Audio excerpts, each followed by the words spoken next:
trying to see if there's anything I'm forgetting.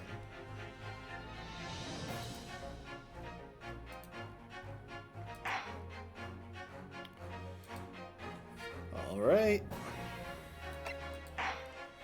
Last time, we managed to finish up the second episode in the second game. And that means I have to find out what accolades to be watching for. Presenting the armband to Lord Van Zeeks in episode 3. Honestly, I was probably going to do that regardless.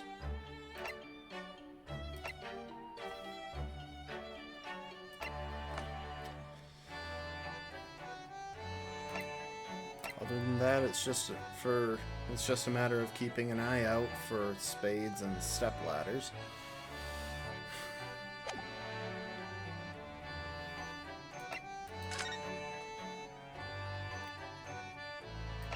Okay, I'm going to give myself a reprieve and take off and swap him out of that suit.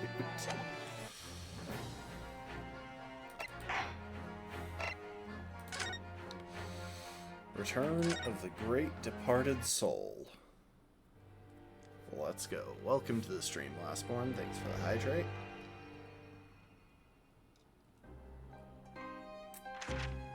The grand end of the century Great Exhibition of London. Surely there is not a soul who has failed to hear of it. Wondrous new works of culture and industry from every corner of the globe had converged on Hyde Park, welcoming over 50 million visitors. The last great hurrah of this century.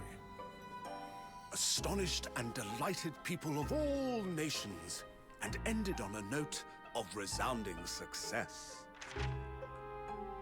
But as regards to the terrible catastrophe that occurred during the festivities, very few are aware my friend Mr. Herlock Sholmes had a hand in unraveling the matter. For from the shadows, it was he who earnestly unearthed the facts of the case. They really don't give Ryu enough credit. And like the centerpiece of the great exhibition, which rose high into the skies of Hyde Park, Sholmes's brilliant deductions, as clear and lofty as the Crystal Tower itself, brought the truth to light.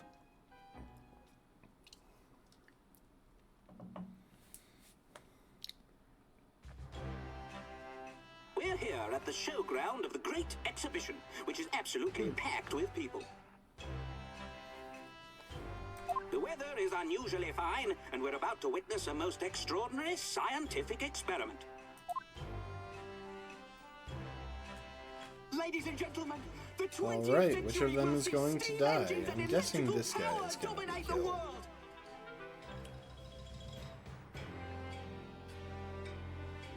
Horse-drawn carts will give way to the motor car. Ships will sprout wings and take to the skies. And today, we showcase even more advanced technology. A glimpse into the future. A world first. A demonstration of my super high voltage instantaneous kinesis machine!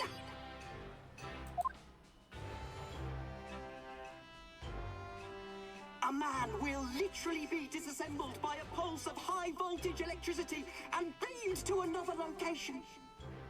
Whereupon his body will be reassembled by a series of complex calculations exactly as it was before.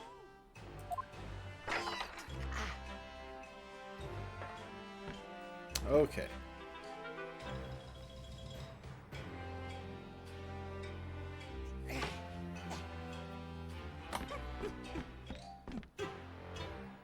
In but a few moments from now, this gentleman will, in the blink of an eye, complete an incredible journey through the air. So, victim and defendant, or client,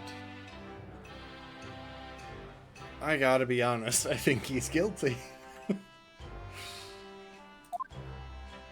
To arrive an instant later on the Crystal Tower behind you!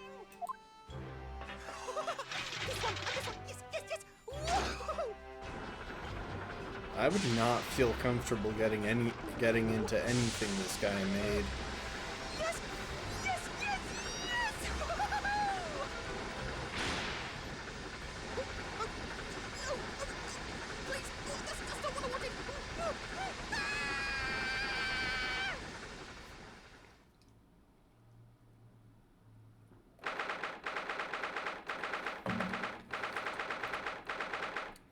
October 22nd, 9:36 a.m., Sholmes Suite.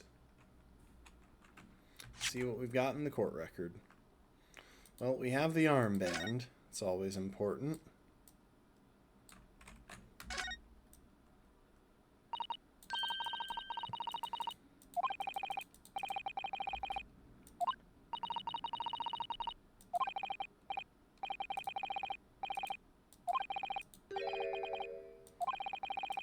We've already read this. It just doesn't record because it wasn't in this, I guess, timeline, shall we, or this case.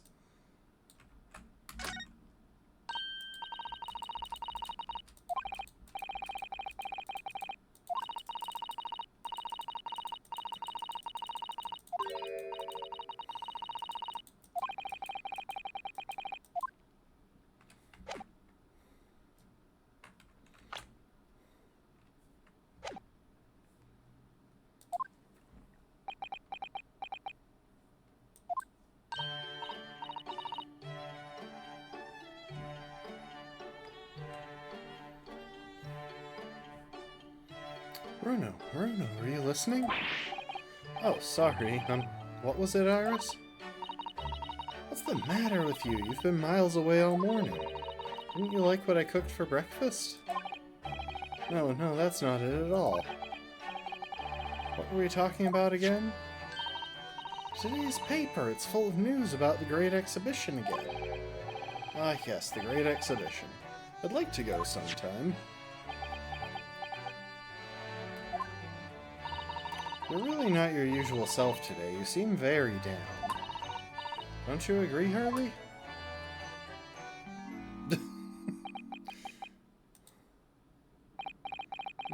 Did you say something, Iris? Oh gosh, you're even more down.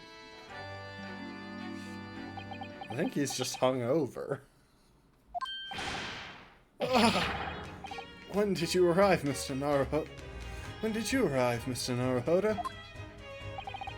I've been here for about half an hour already. We had breakfast together. What? Why didn't you mention it before? I expected your eyes to mention it to you. I thought you might have known I was here, you know, because breakfast? Iris is quite right. You're clearly lacking in vim. So much so that I didn't notice your presence. Thanks. Of course, I could deduce the reason perfectly well with some simple observations. Welcome to the stream, B. What? Let's see. Yes, for example, your tousled hair this morning with all its unruly spikes. Clearly, it can be deduced, therefore, that... Let me stop you there, Mr. Sholmes, because I think I see where this is going. My hair always looks like this. It always has, ever since we first met, in fact. Oh, really? How interesting. It just doesn't look like a haircut as such, I suppose. Thanks again. It crossed my mind recently that it's been 6 months now. 6 months? Since I was forbidden from working in court. So I've been wondering how much longer I'm going to be banned. Oh, well, that would explain why you seem rather glum. Don't you agree, Hurley?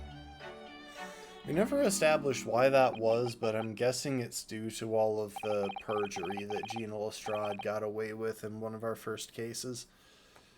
Did you say something, Iris? Ah, back to moping.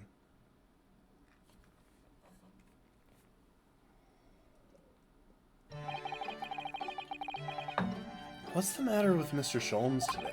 He seems even more down in the dumps than me. I know, and the Great Exhibition is open. You'd think he'd be excited. Oh, why don't we all go see it together? I want to, of course I do, but I can't. Not for the time being. What does the time being have to do with this? Is he gonna be at the festival? Or the exhibition? Come on. You can't not go just because the time being is gonna be there. No one else can even see him. Why not? He just told you. For the time being. Why not? Why not? Because I'm a great detective, after all.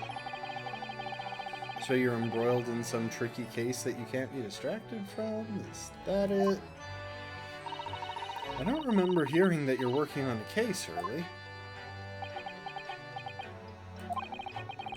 Suppose I should try to find out what's going on.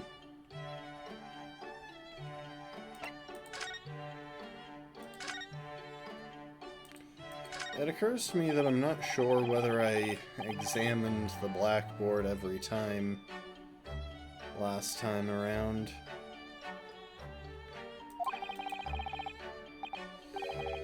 The blue carbuncle.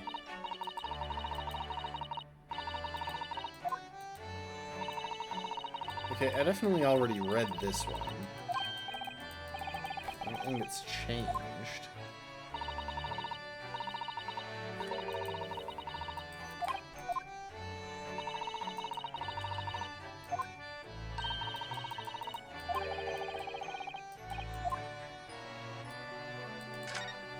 It's the blend of tea today.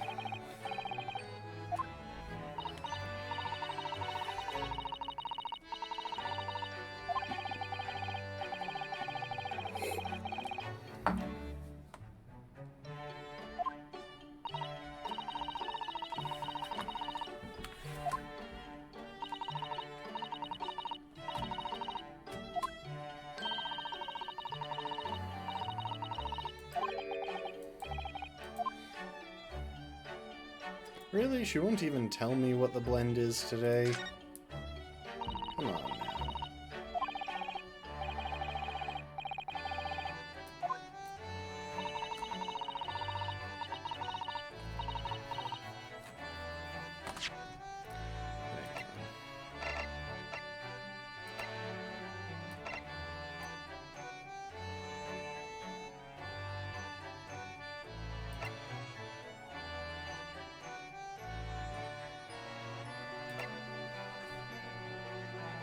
I want to see if this does what I think.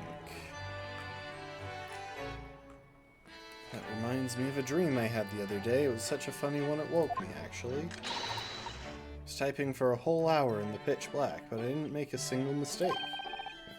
It's incredible. But then, when it got light, I found there wasn't any paper in the machine. I wonder if I'd actually been typing at all. I think you might have just fallen asleep on the job. Okay. I've enabled text skip, something that I absolutely should have done already.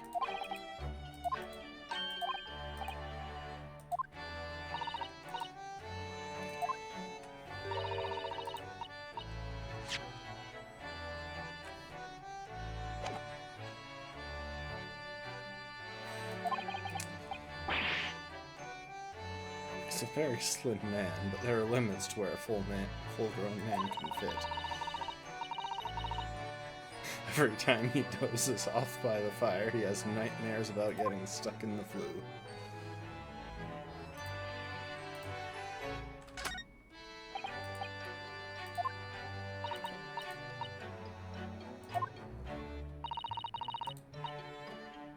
Saw orange pips that were there and decided to plant them in the garden. Pips? All sprouted now, we have 5 new little plants. I don't know what case they were from, but Mr. Sholmes can get oranges to grow outside. Oh, orange pips, not orange pips. My bad. Should change his profession. I mean, he's not wrong. That is a work of magic in itself.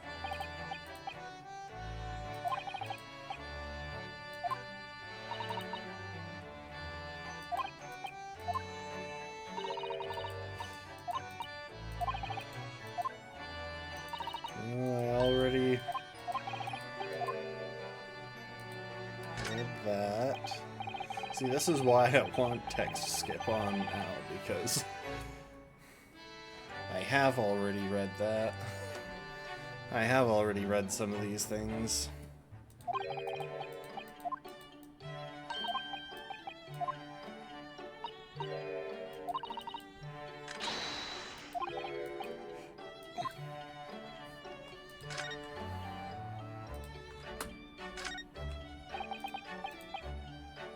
What's it called again?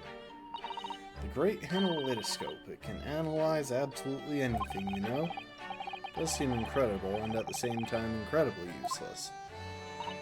But it looks impressive, doesn't it? So that makes it very useful. How does that make it useful?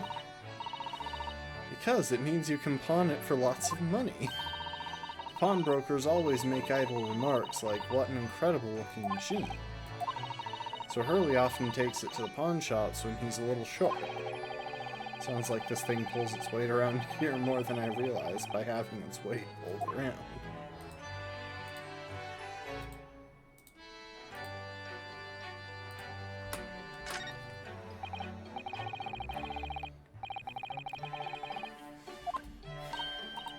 Stradivarius.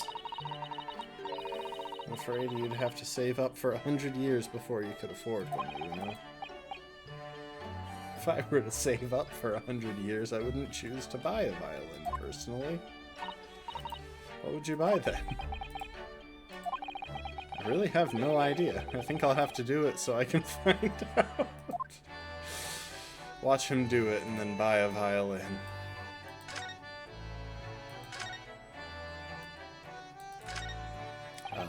And let's jump through this.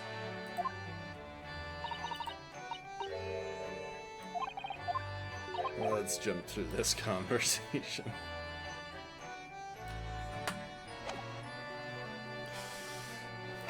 By the way, Hurley, this is my armband.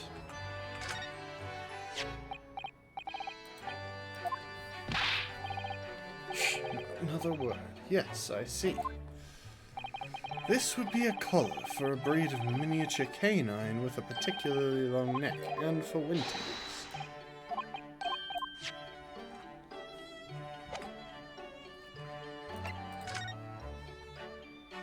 6 months ago. Yeah, we should probably acknowledge this. Half a year ago now, I took on the defense of a young girl in a trial heard at the Old Bailey.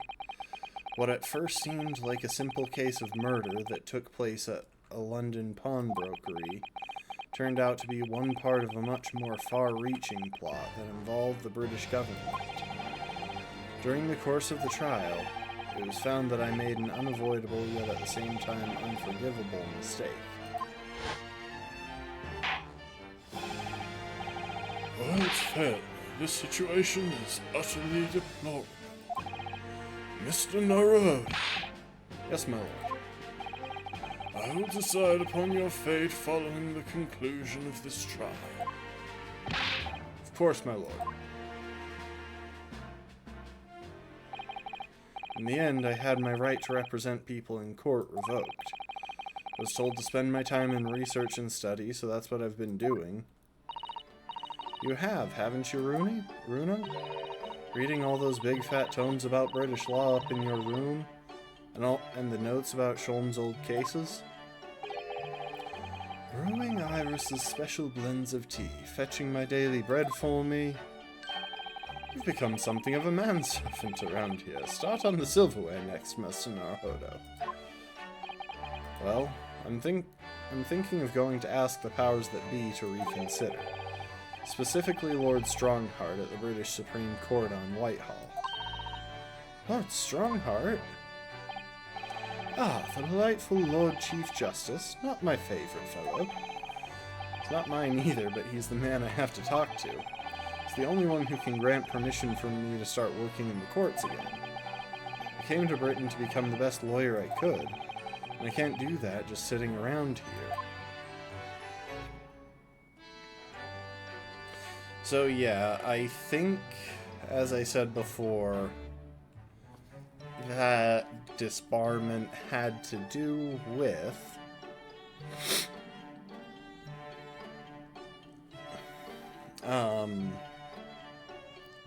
the fact that we essentially helped Gina Lestrade get away with perjury in the first case where she was a witness. It wasn't her intent, but it did happen. All of London has been swept up in this great exhibition, hasn't it? The most advanced science, the most modern technology, the finest works of art and feats of engineering. For the next 6 months, our capital will be showcasing these things, and the world will be watching. Do you know what I'd like to do? I'd like to look down on London from one of those lovely balloons. Look down on... Do you mean those things... fly? Yes, of course.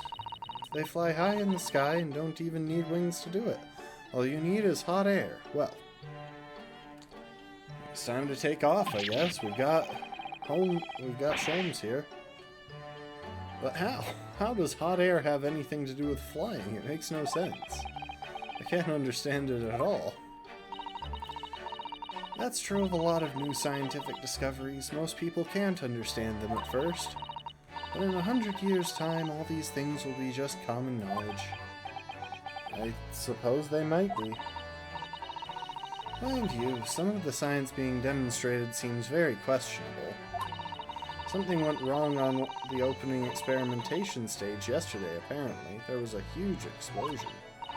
Still, I wish I'd seen it, though. I'd love to see how bad some of these scam experiments really are, says the innocent 10-year-old girl. She wishes she had been present to watch a man explode. See here. Every page of this paper carries some article or other about the great exhibition. But the brighter things shine, the darker the shadows that are cast behind them.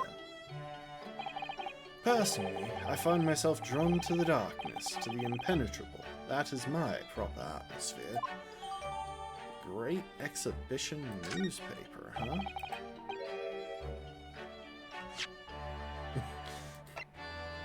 Newspaper containing various articles about the world-leading science and technology show at the great exhibition being held in London.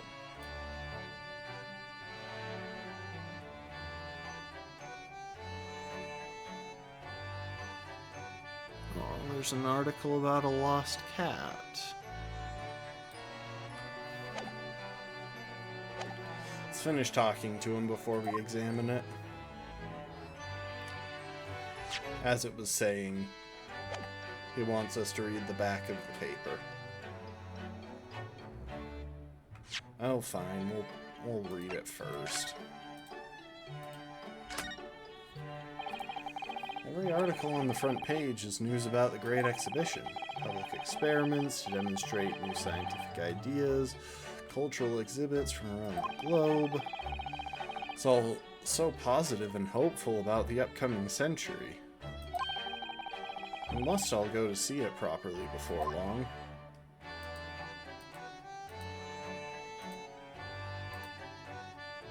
First test of matter transport device. Well, there is a cat that is missing.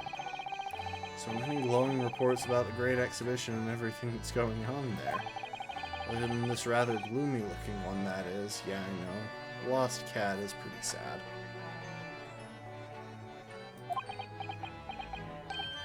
Wait, what?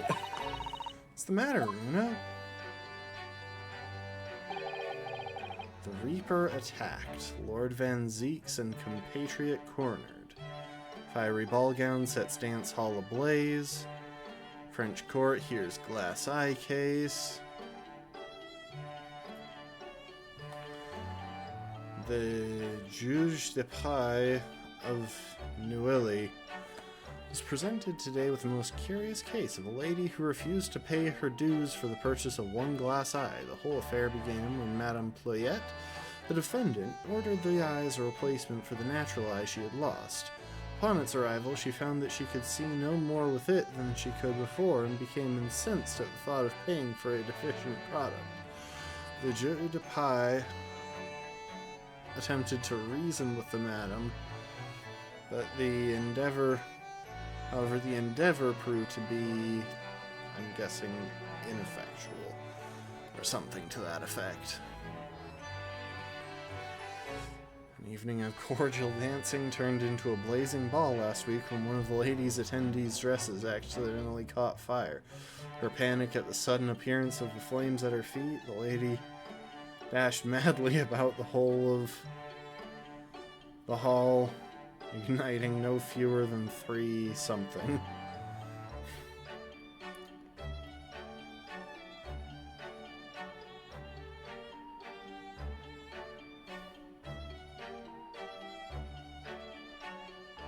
Here's the winner will not even be a man at all, but rather a young American lady by the name of Maria Mitchell of Nantucket, Massachusetts. Though there were multiple competing claims of the new comet's discovery from all nations, including by one British astronomer, Mr. William Rutter Dawes, King Christian was swayed by the fervent petition of Harvard President Edward Everett, who urged the chargé d'affaires of the United States at Copenhagen as the fact of Miss Mitchell's discovery is undoubted and something. And ruffians attempt to intimidate man of justice. That's Lord Van Zieks. This must be what Mr. Sholmes was talking about. Does he know any more, I wonder?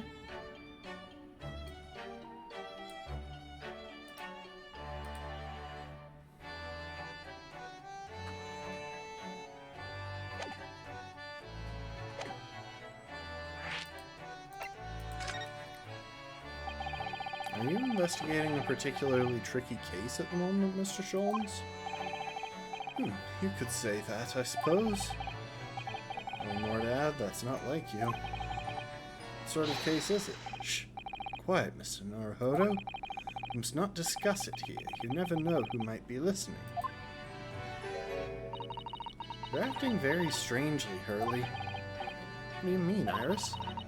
Usually, the more mysterious and complicated a case is, the better Hurley's mood.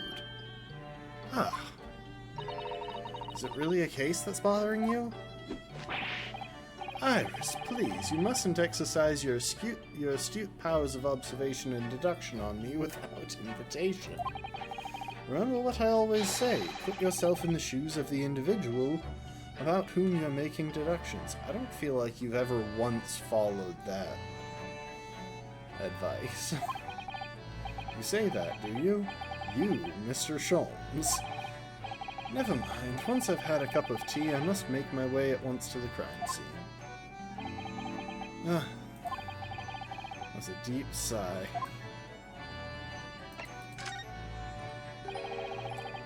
It says in the paper that Lord Van Zieks was attacked. That's terrible. You know the legend of the Reaper of the Bailey, of course, don't you? Only too well, in fact. Yes, Prosecutor Baroque Van Zieks. They say that if the Reaper is the prosecutor in a case, there's no salvation for whoever's in the dock. Even if the defendant is found not guilty, once the Reaper has someone in his sights, one way or another, that person's time left on this earth will be short. London's finest rogues always find ways around the law. They'll stop at nothing to secure an acquittal at trial. Falsifying evidence, paying sham witnesses, threatening jurors, bribing judges. But even such devious tactics as these cannot save them from the hand of the Reaper. As you've experienced yourself, haven't you, Mr. Naruhodo? Yes, I've seen the Reaper's retribution at work. Many of these criminal rogues are reckless and quite unafraid to die. If a leader among their fraternity is seen to have been taken by the Reaper, retaliation like this does occur. Really, the capital has a never-ending supply of such scoundrels.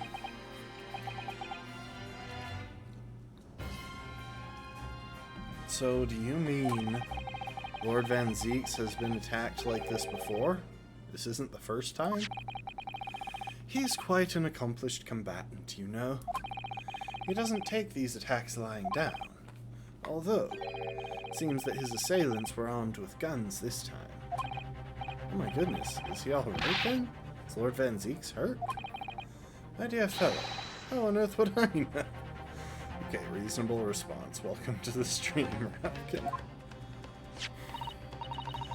Well, in the article here it says, as to what of Lord Van Zieks and his condition, all will be revealed in tomorrow's morning edition.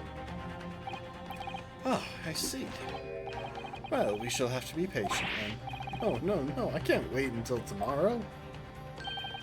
In that case, you shall have to inquire with somebody in the know. But who? Lord Strongheart, perhaps? You were going there anyway. Well, I must be leaving now. Yes, understood. See you later, Mr. Shones. You really are a shameless liar sometimes, my dear fellow. What? You seek to put me off my guard and follow me, don't you?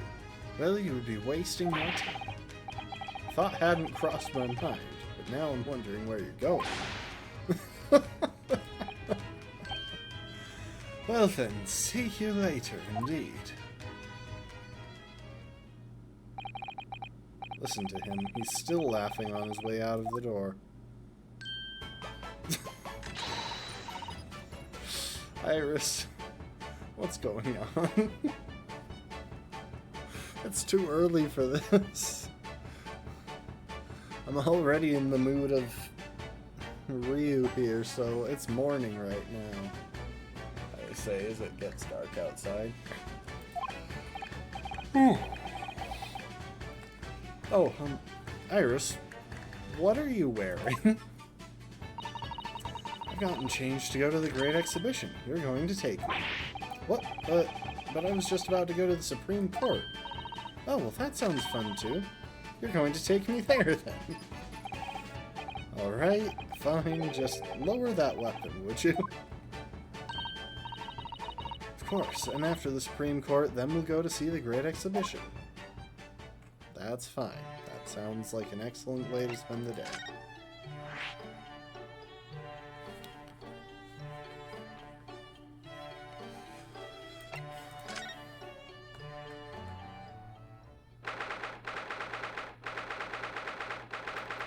Naruhodo's Legal Consultancy.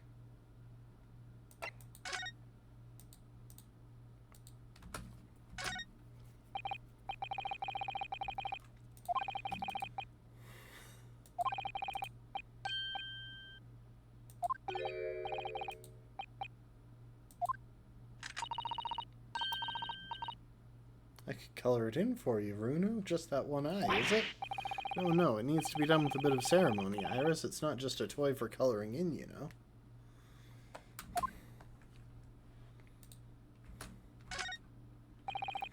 Kettle's gently simmering away there on top of the stove as usual.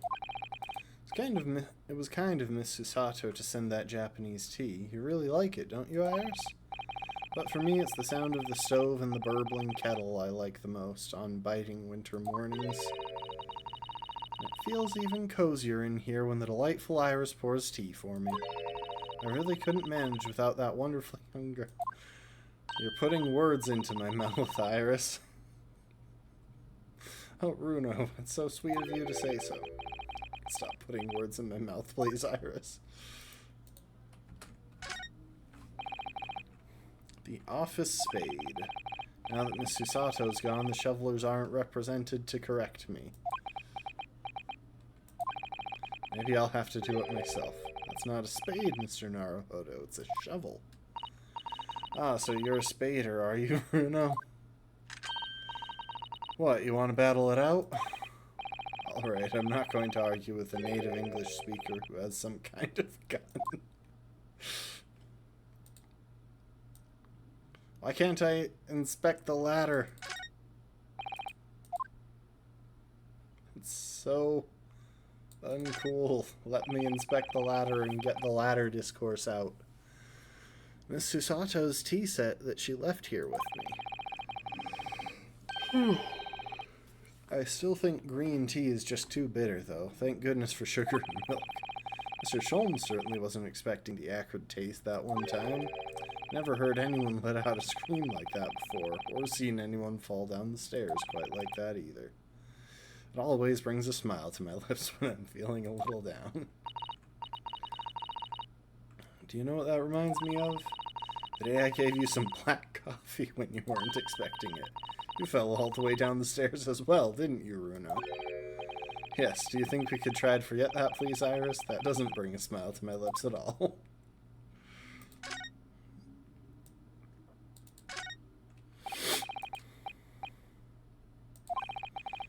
It's not in a mess at all. Everything is exactly where I want it to be.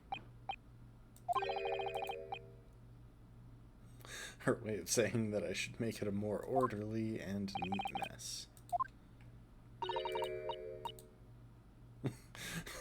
You sound just like Hurley, you know? He says the same about his mess.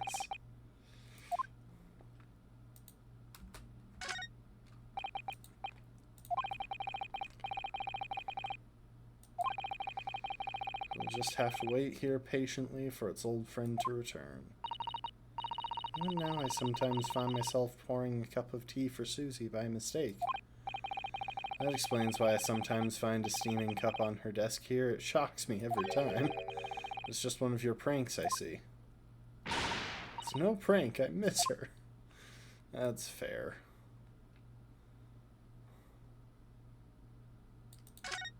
Oh.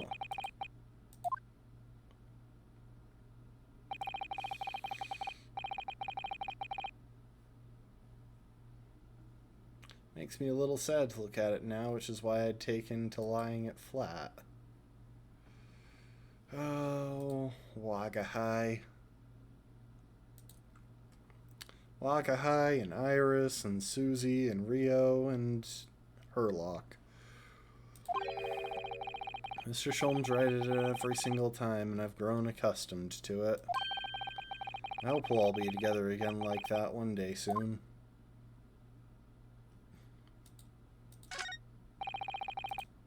Never did see what Miss Susato's room looks like. I could go in now, of course, but I don't dare. They say a young maiden's private chamber. Yeah.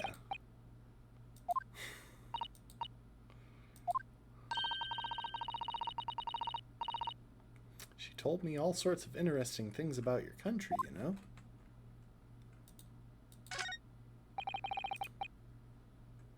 Prawns and anemones.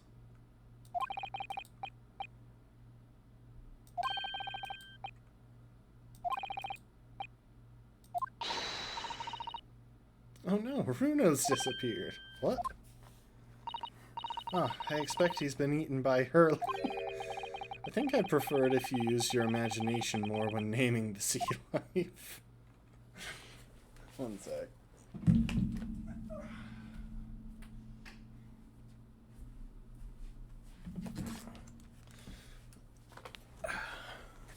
Didn't have the fan on.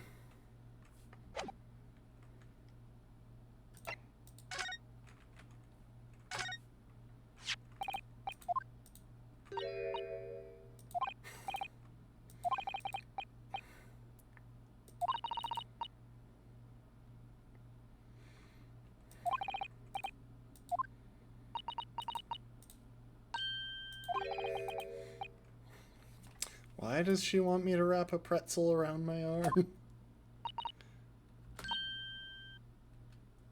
I think it's a kind of German defense lawyer's symbol.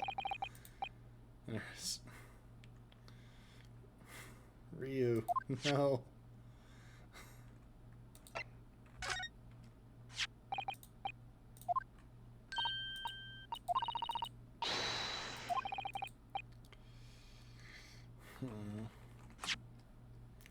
Oh yes, it's all about the great exhibition. I'm so excited about it. Once you've done what you need to do, we should all go together and explore.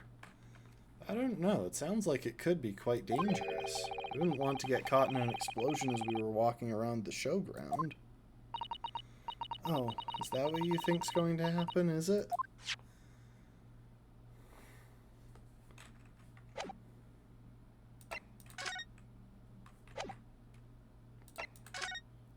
Alright. Let's head to the Supreme Court. We've been here once a good while ago.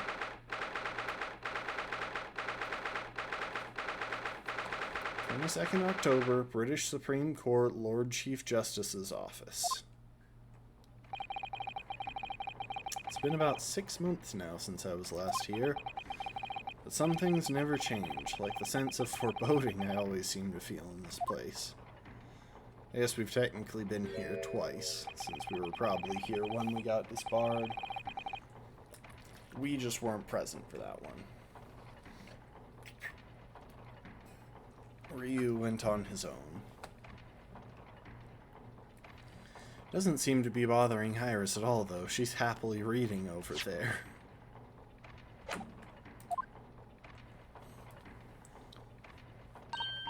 Oh, I love this place. I always find so many interesting books here. Of course, I was forgetting that you've been here before. The time we came here 6 months ago. When Susato-san was given the news that she was to return to Japan. Ah, I understand. You wish to speak with me. Oh, Lord Strongheart, I trust you've been keeping well? Let's see. Since you arrived and requested an audience, it's been 4 hours, 32 minutes, and 26 seconds. I've kept you waiting a while. My apologies. Oh no, not at all. I like nothing more than standing around staring into space. Good to know. Good to know that doesn't appear to bother him at all. Mail Strongheart, Lord Chief Justice of London, is the man who allowed me to start practicing as a defense lawyer when I arrived in Britain as a student. You need only savor the air for a moment in this grand office to understand his preeminent status. Honestly, this would be a terrible place to have an office, though. Can you imagine how loud those cogs must be? As you are aware, the Great Exhibition of London is now underway at last. We are extremely busy as a result, policing the grounds, guarding the new technologies, dealing with petty crime, and furthermore, as of next month, we shall open the International Forensic Science Symposium. Oh, I've not heard about that. Investigating authorities from 40 countries around the globe will be taking a part, including your own land. Forensic science is the future. The world must embrace it.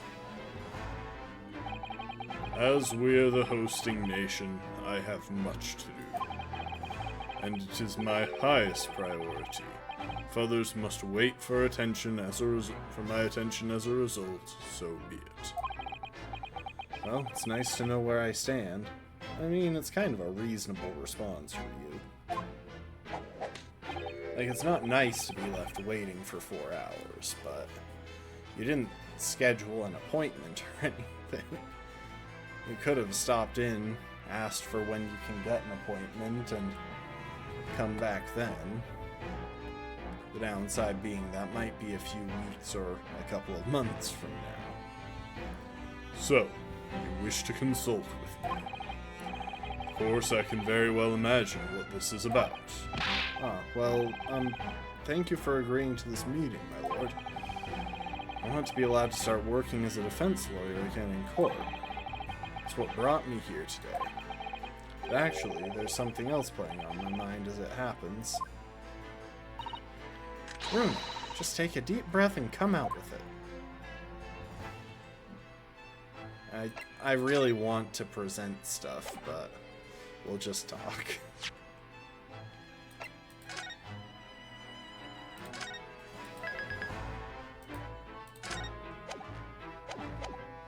Oh, you know what? We can afford to now that I have text skip on. By the way, Lord Strongheart, about this. Symbol of a defense lawyer in the Japanese judiciary. Oh, I didn't expect you'd know that. We never accept foreign students before first researching the legal systems of their home countries. But such trinkets are merely for show. The only true measure of your worth is your performance in court. Yes, right.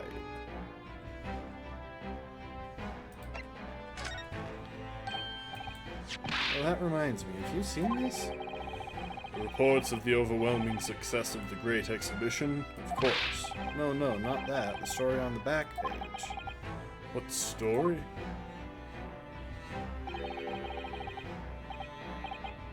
So, why is his companion in a mask? London's top prosecutor, Baroque Van Zeke's life came under threat yet again as a group of heavily armed assailants brandishing large knives and pistols ambushed him last night. The sight of the Reaper of the Bailey and his companions valiantly keeping the mob of blackguards at bay was captured by this reporter, who then rushed straight away to the police to report this most heinous of crimes. As host of the Great Exhibition, the City of London can ill afford to have such brutal acts of violence occurring in its streets, and the Lord Chief Justice's office is sure to have a response to this latest incident. As to Lord Van Zeke's condition, all will be revealed tomorrow morning. All will be revealed in tomorrow's morning edition.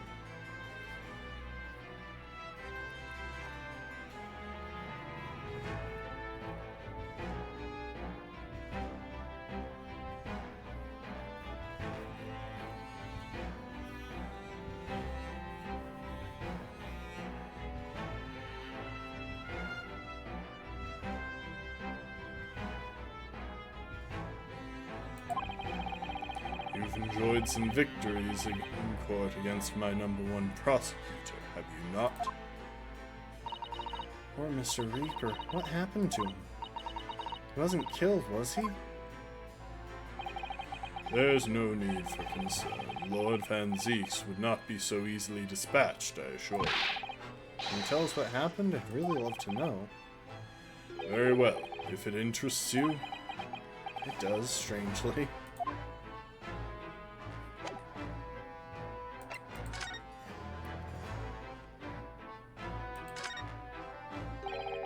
I actually came here today to ask for your permission. Go on. 6 months ago, my right to work in court as a lawyer was revoked, and I was told to spend my time studying. Obviously, I'm very sorry for what happened, but the thing is, it made me understand what it really means to offend somebody under the rules of a foreign justice system. And I desperately want to have another go. Please, permit me to enter the courtroom again.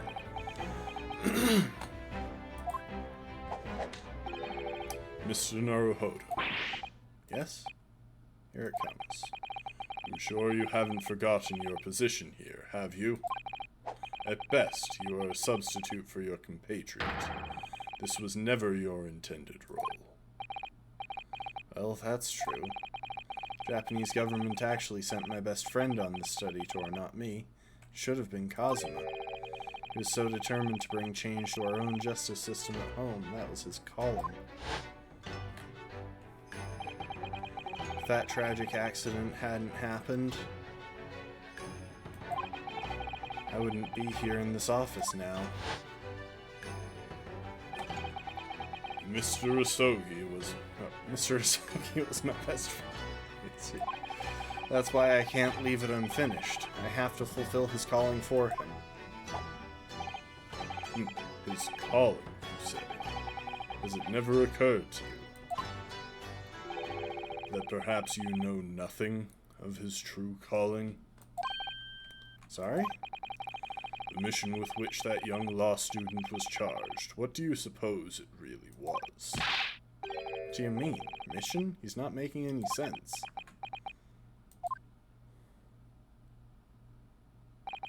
Never mind. I've read all the reports you've submitted over the past 6 months. It's clear to me that you regret your actions and have been studiously obeying your revised instructions. Do you mean? As of this moment, I reinstate your license to practice law here in Great Britain. Thank you. Thank you so much. That's wonderful news, Runo. In fact, I believe I have the perfect case to mark your comeback. A curious affair. We'll consider it, I hope. Of course. Please, tell me more.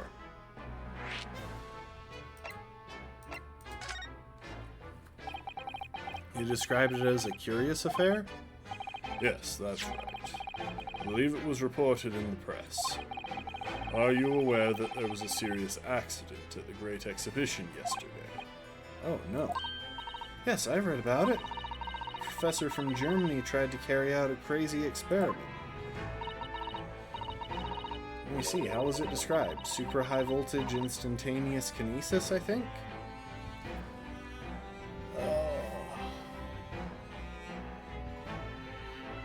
I don't know how well I can do a German accent.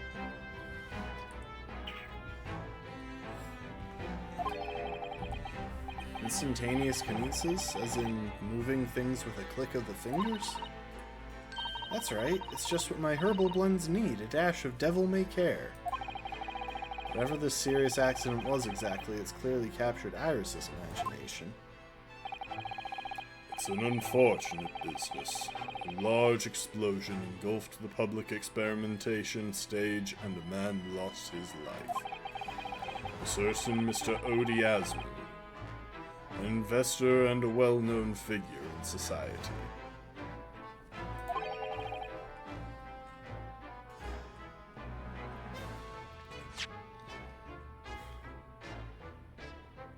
Odie Asman.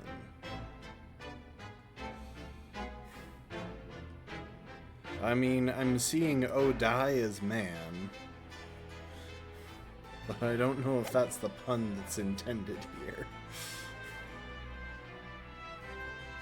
Large explosion? Unfortunately, with a lot of stuff from, like, this area, I'm going to miss cultural references because history was always one of my worst subjects. I just didn't really care in something that mainly just required memorization in my experience. I'd much rather do math and actually get to use my brain. The man responsible for the experiment was Professor Albert Hairbrain. That one, I get. I understand that one. He was detained immediately after the incident and is due to appear in court tomorrow on the charge of murder. I feel like it should be manslaughter, but okay. If you intend to take on his defense, you should hurry to meet with him at the prison. There is very little time left for you to carry out any kind of investigation. Great exhibition, scientific experiment gone wrong, and murder? I feel out of my depth before I've even started. Still, we should go to the prison straight away then and try to meet with this German professor, don't you think? Definitely. Ah yes, one more thing about the case. There's a connection with our mutual acquaintance, the Reaper. Oh, with Lord Van Zeeks? How? Hang on, let's read this one first. All sorts of conferences have been taking place around the world to coincide with the Great Exhibition, and next month the largest and most important of them all will take place at last. The International Forensic Science Symposium. It does seem as though criminal investigation needs to embrace scientific methods, doesn't it? Exactly. Oh. It has to be a health and safety hazard to have birds in his office. And also, I can't imagine it's good for the books, as we see them just fly through here.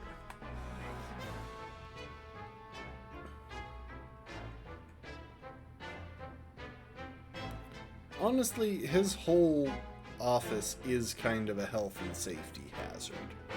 Because I'm pretty sure there's a gap between the floor and the bookshelves, which means you could just fall off the edge there. There's space behind him. You could fall off the back. There's birds flying through and presumably pooping all over the place. It's got to be loud with all of these cogs. Like, this is just a terrible office. It's very grand until you start to think about it. London, the global epicenter of culture, science, and wealth, now has a population exceeding 6 million. Sadly, crime in the capital is growing at a similarly startling rate, so it's imperative that we use the latest scientific methods to investigate and resolve cases as efficiently as possible. Which is what's known as forensic science. Isn't it? Exactly. The future of policing.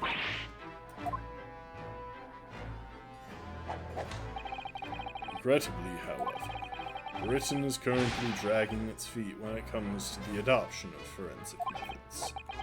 Oh dear, that's alarming. Exactly. It's extremely alarming.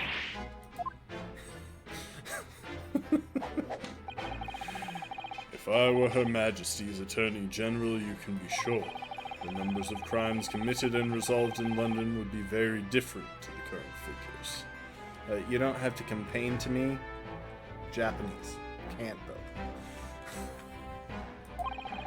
And I can cite 12 solid arguments and 223 individual reasons to support my claim. Sorry? By way of apology for keeping you waiting earlier, I shall detail every one now. What? Oh, how fascinating. It all began 15 years ago. I was... Oh, wow, this is a very devout man. He's really saying his dots.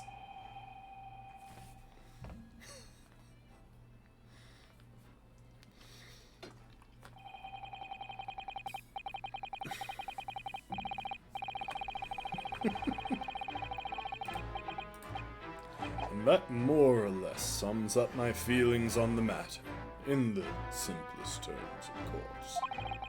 Essentially, to formally establish a forensic investigation division within Scotland Yard. That is my mission. Oh, right, yes, that's wonderful. Exactly. Wonderful is precisely what it will be. Iris isn't paying attention at all. She's got her nose in another book now.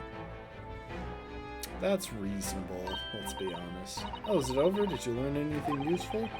I actually drifted off for the most part. He's surprisingly ardent about forensic science.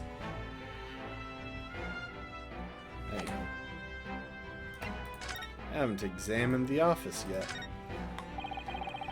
Lord Chief Justice desk? When you look at that, there's no mistaking Lord Strongheart's authority, is there?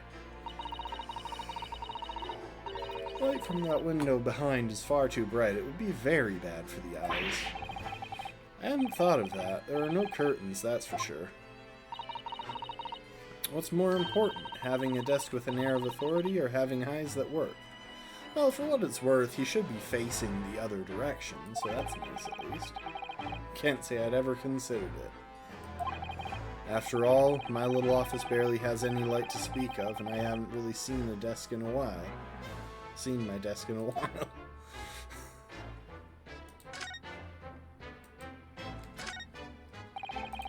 Couldn't read all these books even if you were reincarnated 3 times over as a bookworm.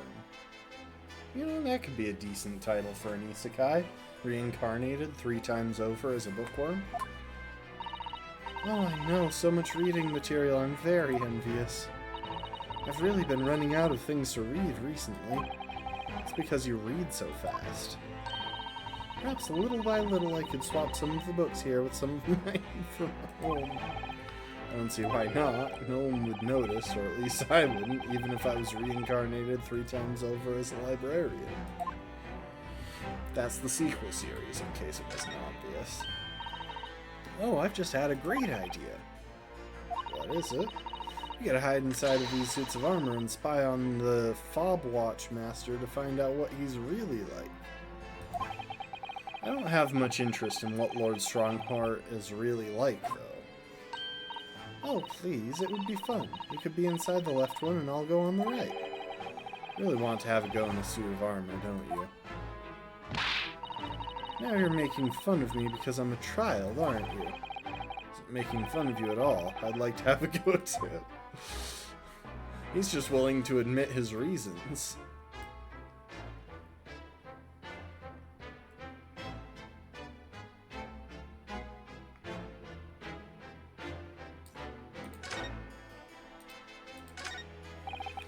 The cogs of the giant clock are keeping time as usual with their steady rhythmic motion. It's really quite disturbing how little sound they make considering their massive size. Okay, well at least that's one detail of the office addressed, even if the birds living in it are still questionable. Someone very brilliant must have designed it, and whoever maintains it must be very talented too. But I'm not entirely convinced that it's even a clock. What? What about the huge clock face that forms the window over there? Some people just make machines that move for the fun of it, because they enjoy watching them. Iris, I hate to break it to you, but I don't think Sholmes was in charge of city planning. I called it. Rather like how Hurley makes his rambling deductions just for the fun of it. Even if the outcome isn't quite right. Never mind all the trouble it gets others into along the way.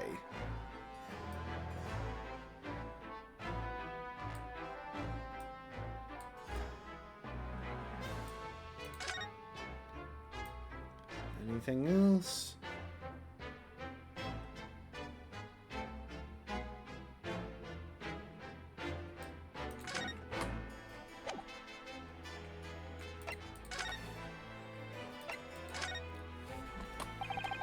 Fortunately, Lord Van Zieks emerged from the attack unscathed. Street ruffians are no match for that man. He's a very capable fighter. But that's incredible. They were armed with guns. Why was he attacked, though? Do we know? It's related to the events that occurred a month ago. The leader of one of the capital's criminal organizations was indicted and prosecuted by Van Zieks. But the man was acquitted. I've no doubt large sums of money were involved behind the scenes. Large sums of money?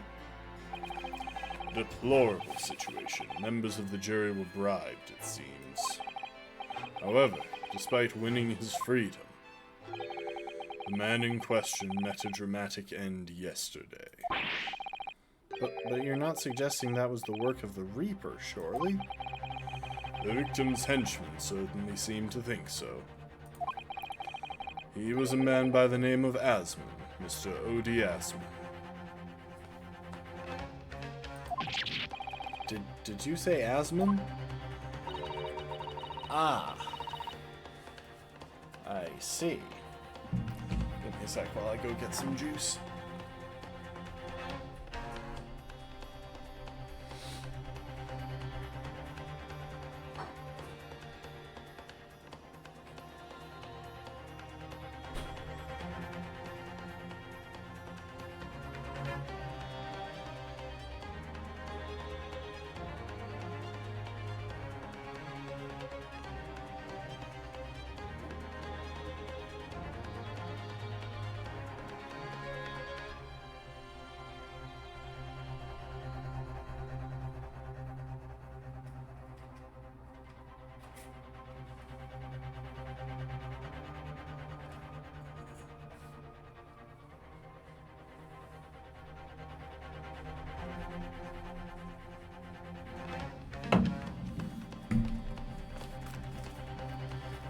I'll never understand how I can always so clearly hear emergency vehicles going by on the street a block over.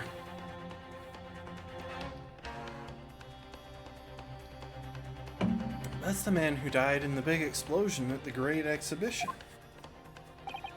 Yes, known publicly as an investor, but in reality, the head of a significant criminal organization. So the victim in this case was a crime lord.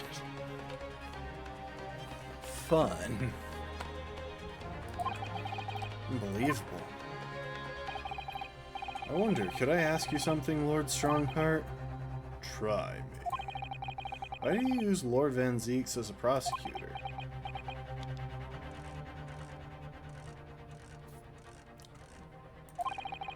All criminals who manage to get off in court then meet with mysterious ends outside the courtroom. And fearful of that fate, they seek to strike at Lord Van Zieks first. I know there's no evidence that he actually is the Reaper in that sense, but still, something's clearly going on here. I have Van Zieks work for the prosecution service for 2 reasons. Firstly, the man is the best prosecutor in the capital, bar none. And secondly, any deaths of criminals that have occurred outside the courtroom following his trials are nothing to do with him. That doesn't make sense. How can you explain the way so many have died if not by someone's hand? Van Zieks may have earned himself the moniker of the Reaper, but he is no killer. So he will continue to prosecute on behalf of the Crown. Unless he wishes otherwise, of course. Which he did for a while there. He stopped appearing in court for a good while.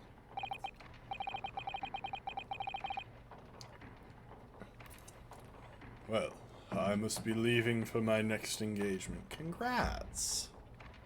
That's so exciting. Say hi to Kenobi and General Grievous when you're there. I'm already 11 hours and 16 minutes late. My colleagues may be starting to fidget. 11 hours late, that's quite something. That meeting had already started when I arrived back here for this engagement with you. So lateness was inevitable. Time stops for no man. Sure, it stopped for me during those 12 solid arguments and 223 reasons. Oh yes, where would I find Lord Van Zieks now? I would assume he's at his office. Right, I'll go and ask him about the attack in person. I want to get this straight from the horse's mouth. Away with you now. I'm leaving Professor Harebrain's defense entirely in your hands. Of course, yes. Thank you very much, my lord. I get the sense that he's really tall. And it may just be that he's positioned high in the frame, but that is how it comes across. Like, for what it's worth, he is a man that radiates authority.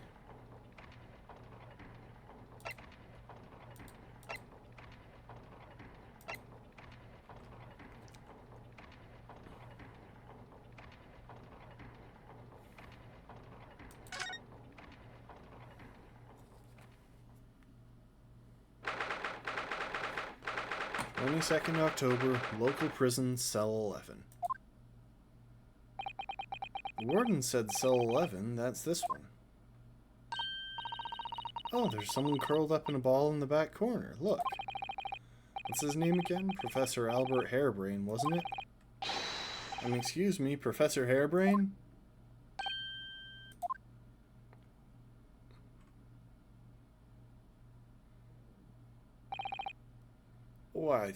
Who are you? I don't know if I should even attempt to do a German accent. I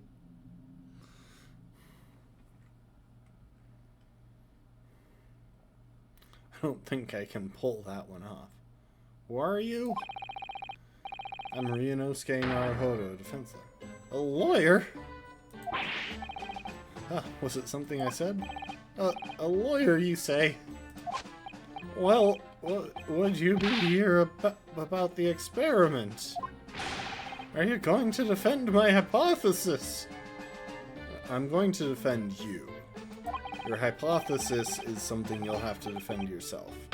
Hypothesis? Sorry, yesterday's demonstration?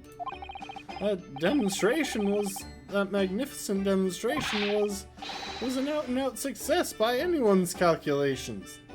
A man died. And your machine does seem to have exploded. But despite that, no one listens. No lawyer believes in the science when it's explained. They all leave at high velocity. Now's probably not a good time to mention that your zeal made my concentration leave for a while, too.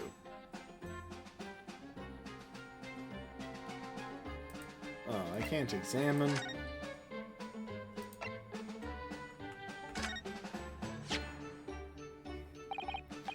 How could this have happened? It must feel awful. As well as this man losing his life, the Crystal Tower was greatly damaged, too. I know what happened. It must have been that. That? The day before the demonstration, I had my usual meal of frankfurters at the hotel restaurant. When I paid the bill, they gave me 3 shillings to put too much in change. But instead of saying anything, I just slipped the coins into my pocket. They're still there now. It's divine retribution for my wrongdoing. That's what this is. Say your dots. I'm sure it'll be okay. For a scientist, he has some very illogical anecdotes. Long and illogical.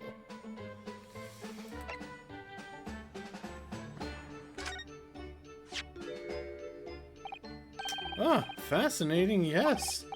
In Japan, where I come from, it's the symbol of a defense lawyer. Wearing it is very bracing, I find. Your words make some sense to me, but they are entirely illogical.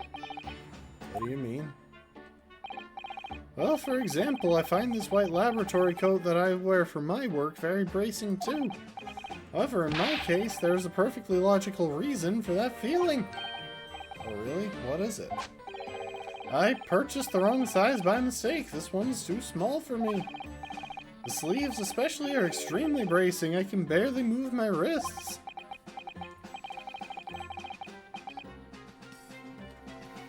I mean, it is probably bracing him pretty well. That's what you call logical, is it? Of course, it's entirely logical. That's science, Mr. Naruhodo. Alright, let's converse. You mentioned the demonstration yesterday. Papers have called it a spectacular failure. After all, a man died in the explosion, didn't he? Arrgh! Yes, you could interpret the results that way if you really wanted to. Well, I suppose in the strictest sense, the experiment was a failure, but at the same time, it was a great success. The explosion was huge. My body count is rising.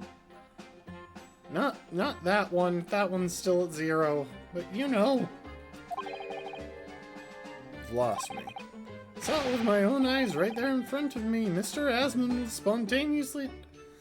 Dude, that is not okay. You cannot use that phrasing for describing a man blowing to bits. Until then, everything was going exactly as my calculations had predicted. At that point, he should have been beamed to the Crystal Tower by instantaneous kinesis. However, the machine exploded and Mr. Asmund in fact perished. Yes, I can't deny that part of the experiment was a failure. So what you're really saying is the large explosion that killed Mr. Asmund was an accident, correct? But the Bigwoods had you arrested on suspicion of murder.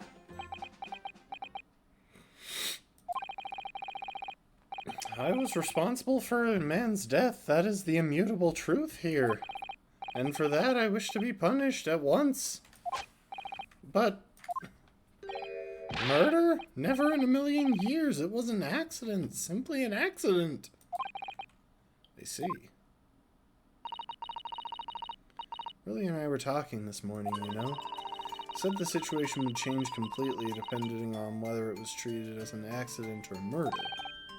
How exactly?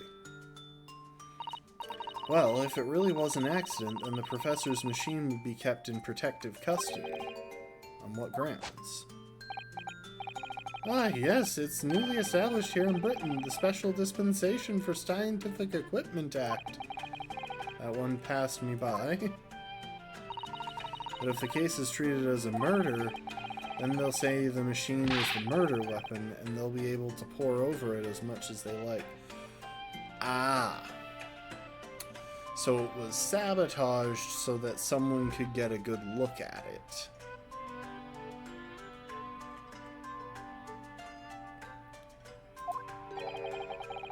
If they examine it in detail, they'll find out how it's made, and then they'll be able to copy my idea. My precious hypothesis will be stolen. The machine must be protected from that at all costs. That's why it's imperative this whole incident is shown as an accident, to have been an accident in tomorrow's trial. I see now.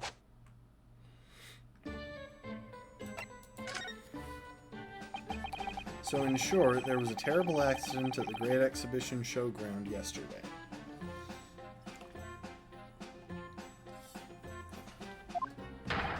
Yes, or rather no, the devil is in the details. Strictly speaking, there was a terrible explosion.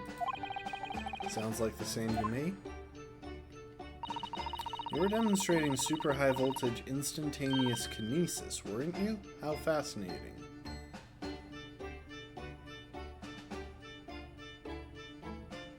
I really...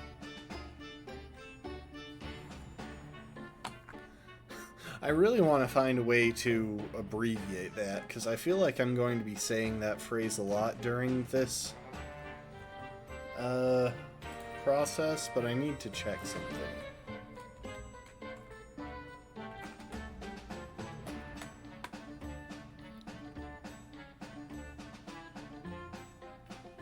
Okay. I had to check because the obvious abbreviation, SHVIK, would probably be pronounced Shivik. And I wanted to make sure that Bolshevik wasn't a slur. Again, history is not my best subject, but I know that word happened. Based on a quick Google search, I don't think it's a slur, so I think I'm safe to abbreviate that as Shivik. Humans, like all matter, are made up of particles that are held together by electrical bonds.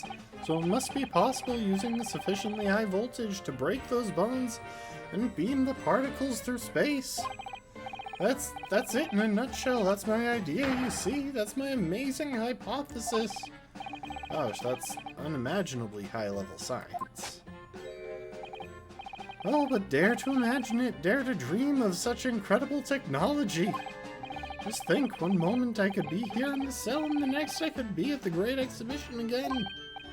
Well, yes, that would be incredible.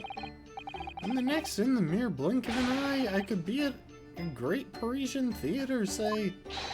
The possibilities are endless. The whole of our vast planet would be within reach. So no more hiding in wardrobes on rocky seas for 50 days? Wait, what? Oh. I misread the word Rocky. I thought it meant Rocky and not Rocky.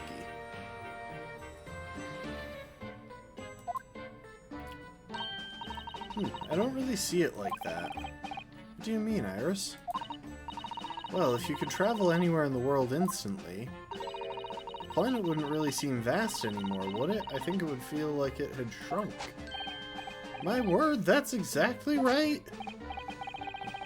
What are the implications? What does this mean?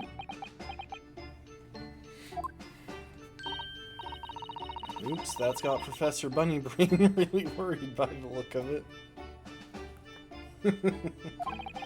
Clearly this is yet another case of just because you can doesn't mean you should, I suppose. The point is, my calculations are flawless, the science works! But without a practical demonstration, it means nothing. That's always the fly in the ointment. Because practical demonstrations cost a lot of money. Money that young scientists like you don't have. That's exactly it, yes. Hurley's always complaining about it. He says the government should invest more in science. Well, anyway, I bumped into him at the right time.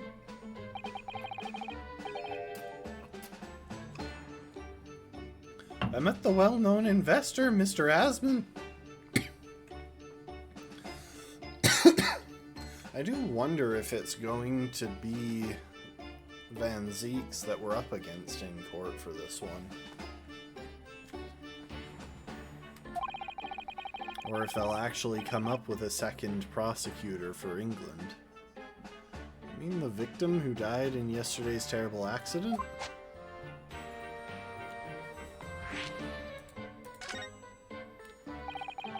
The full name of the man who died in yesterday's accident was Mr. Odie Asman, wasn't it?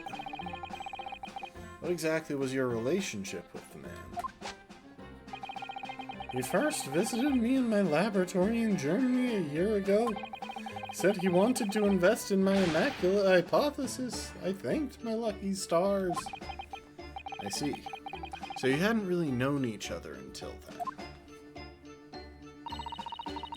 Money for scientific research. I'm so envious. As far as I was concerned, the man was an angel. Oh, really? An archangel, even. He was prepared to fund a practical demonstration of my hypothesis for presentation at the Great Exhibition.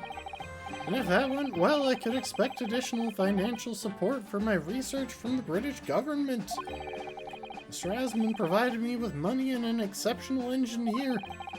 He produced a machine to my precise specifications. But then your dreams were blown to dust in one enormous explosion. As you can see, I owed everything to Mr. Asman. I would never, ever have thought of taking the man's life. Well, he seems genuine enough. I don't think he's lying.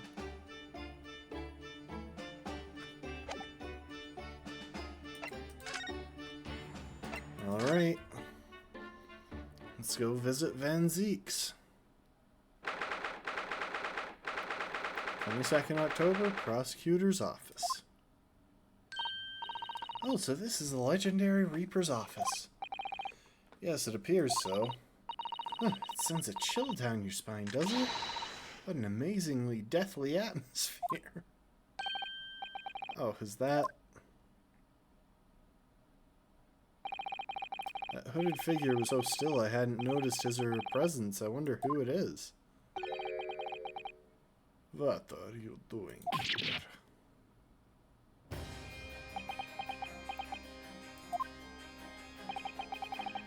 He's as unwelcoming as I thought he'd be.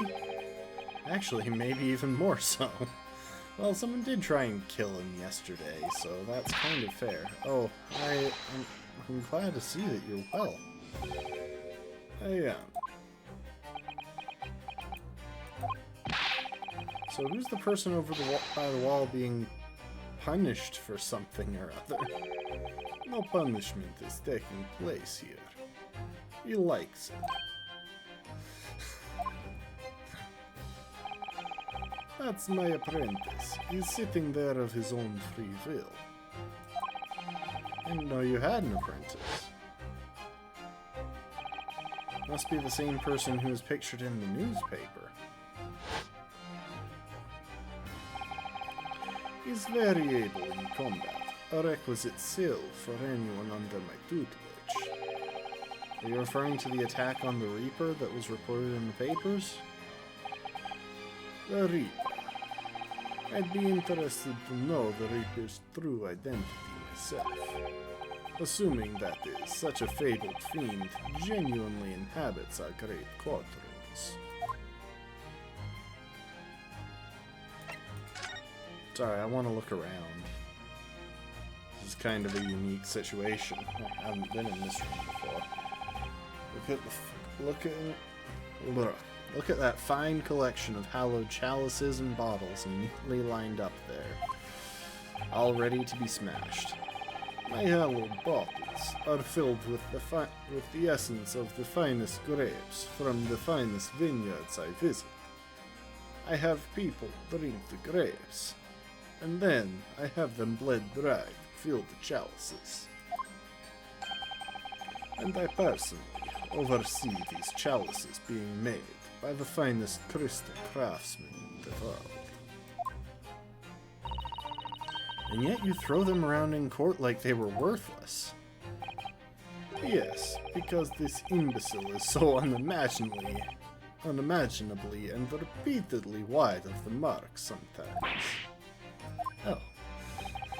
Before you open your mouth next time, you should consider the poor artisans whose work you defile. I do not make you throw your glass, buddy.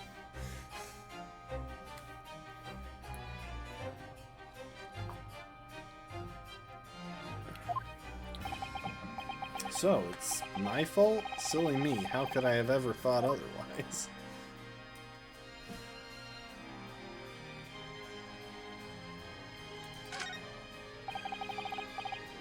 Lord Van Zeek's desk. Look, it's so stylish. And that's a marble chess set beside it. Chess. That's the Western version of our Japanese shogi game, isn't it? You know, I'm actually quite good at shogi problems. Oh, really? You probably like chess problems in that case. I'd love to challenge Lord Van Zeek sometime to a bout of shogi problems. If you only really want to challenge yourself, you can always do that on your own at home.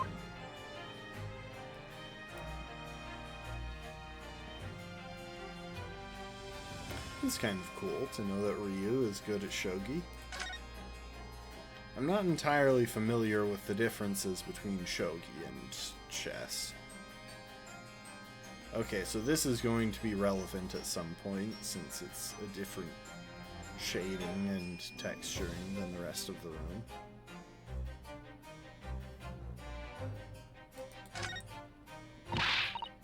Oh look, it's a scale model of the Great Exhibition Showground.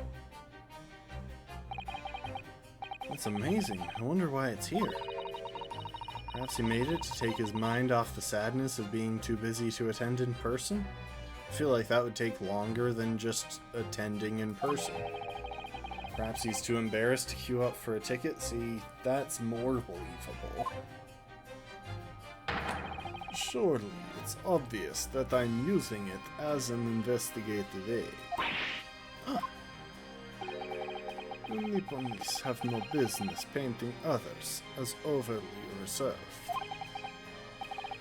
I really didn't think he'd overhear that.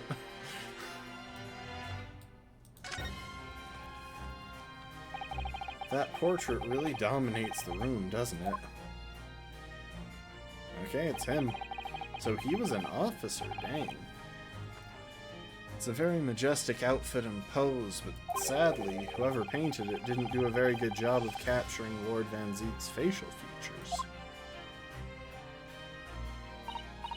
Yes, you're right. I mean, it's not far off, but the artist has exaggerated his subject's handsomeness, I think. Ah, that reminds me. I heard Emperor Napoleon of France ordered artists to make him look more attractive when they painted him. How vain. That's really not an attractive quality in a person, is it? That portrait does not depict me. Surely that's immediately obvious. I mean, it's not. I gotta be real here. Oh, then who is it? Your father? Brother? Son? I can't imagine it's your son. You're like 30 years old. Oh, wow. This filled out when I wasn't looking. Iris. Herlock Sholmes. Male Strongheart. Odiasman. Albert Hairbrain. And Baroque Van Zeeks.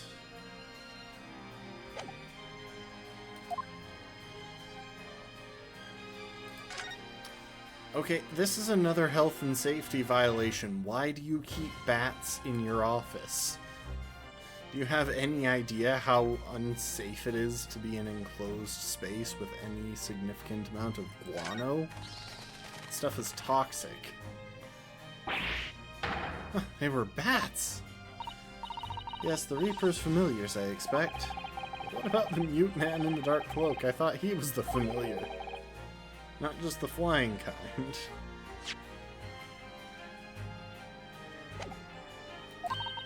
Must be a dear friend of Mr. Reaper, then. I think the familiar idea is more likely. Scary, though, either way.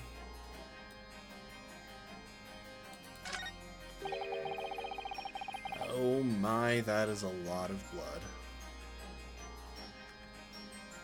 Look at all those ancient casks lining the walls, none of them with a blood alcohol content less than 100 proof. Casks in the Reaper's chamber, or are they caskets? No, those are different. You don't think all those people who escaped conviction in court are lying inside them dead, dude? Dude, he's in the room. What ridiculous notions are going through your head, man? This is my collection of fine vintages. And no, I don't requisition the blood of everyone who has passed through the courtroom, unless it's particularly high BAC. Oh yes, of course, thank you for clearing that up. Bruno and I were just musing to ourselves, don't mind us, Mr. Reaper. I wouldn't if you hadn't invited yourselves to my office. That nonsense within my earshot. It really looks like a punishment to me. I've never seen someone sitting like that before. He hasn't moved a muscle since we arrived. You think perhaps he's dead?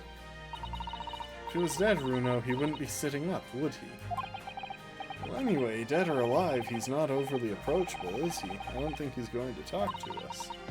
He's not dead!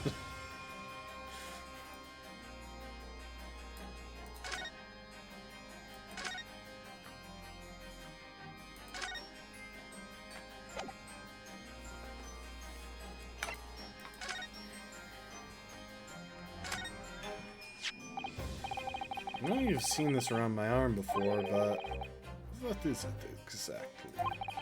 It's the mark of a defense lawyer, in Japan at least. And what's your reason for showing it to a British prosecutor? Oh, well, I don't know, really. I can understand, at least. There's merit in reminding yourself of who helped you become what you are today. Oh. But that's a personal matter. Something you may want to keep close at all times, not something to flaunt. No, I suppose not. Thank you for understanding, though. Inspirational roots. Okay, so this is adding up now, because obviously that symbol is the same to him. You can see it right there in that portrait.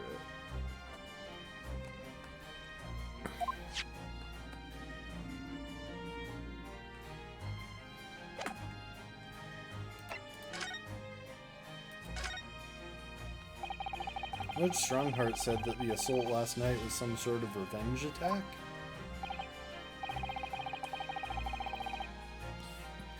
True. Carried out by henchmen of old Yasmin's criminal organization. The investigation meant their assets were imminent. Their arrests were imminent. Presumably some hoped to kill me before that happened. Odie Yasmin. He's always masqueraded as one of London's most powerful financiers. A global investor, but his enormous wealth came to him by underhanded means, via his criminal activities. And he used that money to buy himself a verdict of not guilty when he found himself in court, didn't he? Being prosecuted by you, Mr. Reaper. But the man got his comeuppance in the end. Yesterday, in fact. In extraordinary circumstances. It was a most unusual cause of death. I know about that. It was a super high... It was Shivik gone wrong. Mr. Asmund died when the demonstration on the public experimentation stage ended in an enormous explosion. Correct. And you think I have some kind of divine ability to cause an accident like that to happen, do you? Well, no, that does seem a little far-fetched. If this man really is the fabled Reaper, then he has to be innocent of this particular death at least.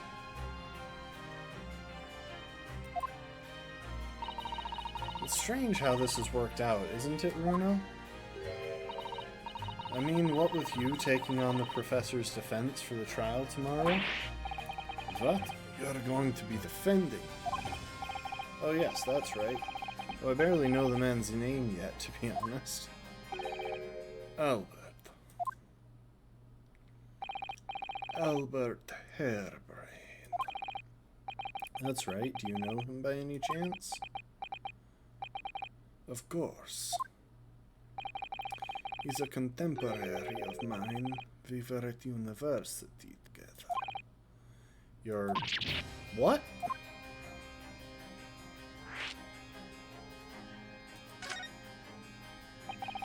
I understood that Professor Harebrain was from Germany,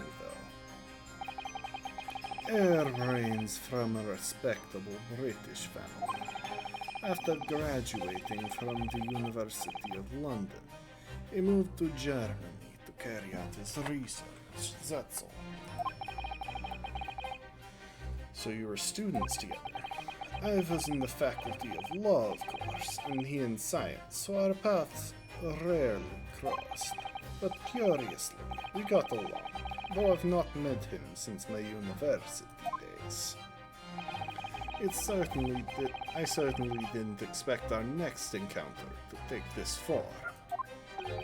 And with you, of all people, representing him. Only if I make it out of this office alive. He's actually been charged with murder, it seems. Yes, I know. Because the prosecution will be handled by me. By you? But you made it sound as if you and the professor had been friends. We are friends,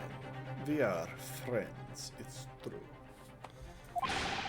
Then why would you do this? If the Reaper is the prosecutor, there's nothing anyone can do to save him. He's doomed.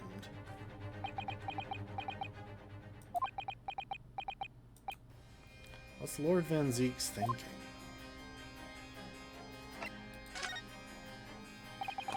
What do you mean by what you said before? If you'd like to know the Reaper's true identity, does that mean...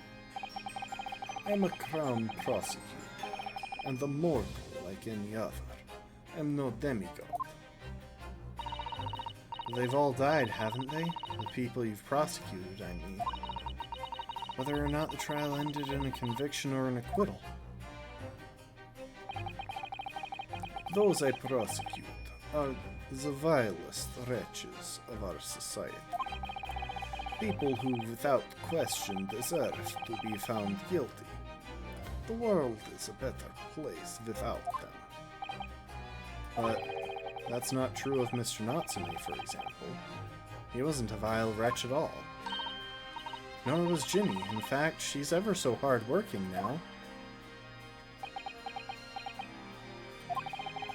I can't deny that since I encountered you, things have taken a turn. But the point is this. If any of those vile wretches that escaped justice subsequently died in mysterious circumstances, it was at the hand of their own kind. It's not my work. Lord Strongheart said the same. He believes you're not involved in any way. But you were attacked by those ruffians because they believe it's true.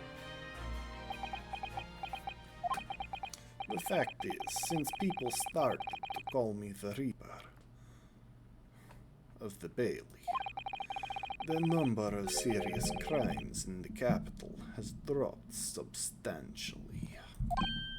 Oh, it would appear that even the most hardened criminals can be made fearful for their lives. Do you mean to say... I mean to say that if my pseudonym serves a useful purpose, I adopt it gladly and with honor. But it's putting you in danger. You could be killed. If that is my fate, let God decide. Lord Van Zieks.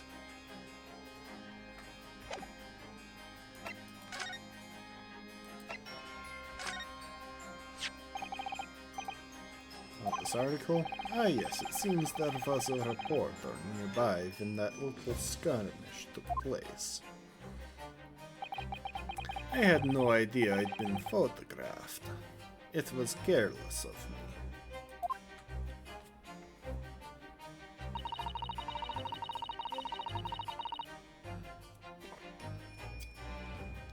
It looks as though it was taken after the people who attacked you had run away, though.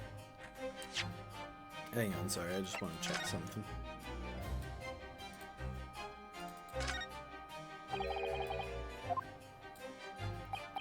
Okay, so there's an Altamont Gas Company advert there, too.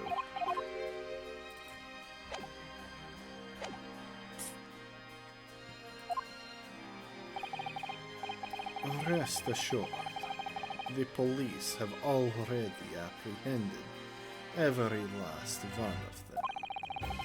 There's someone else fighting alongside you, it seems.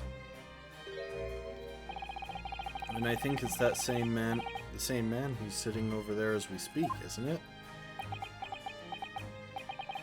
As I mentioned already, he's my apprentice. Perhaps you could tell us a little more about him?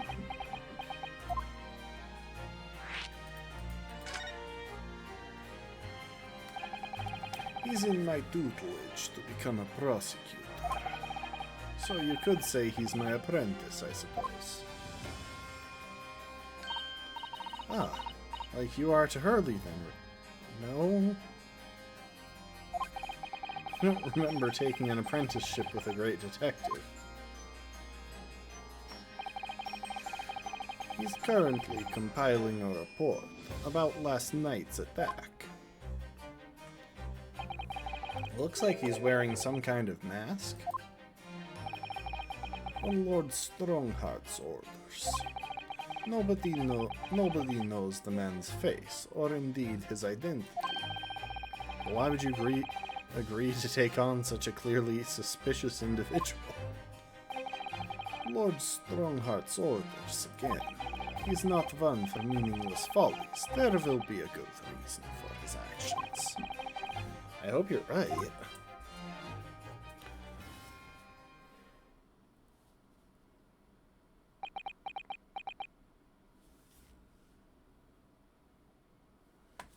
Hang on. I have a bit of a weird suspicion here.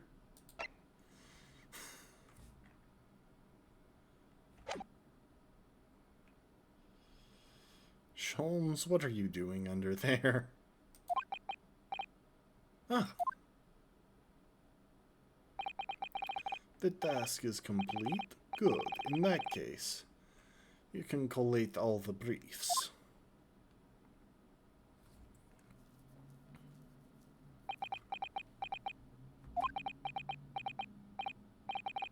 Nice to meet you.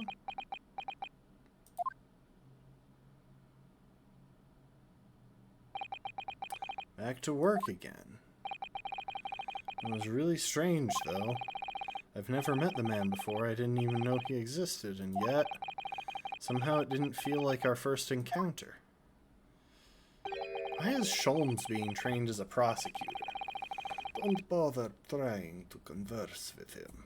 He says nothing to anybody from outside this office. Lord Strongheart has strictly forbidden it. Oh, I see. Why are you so interested in my apprentice, anyway? Oh, no, I mean... Sorry, I didn't mean to... The way he stood there so casually, yet with that flawless posture. It couldn't be.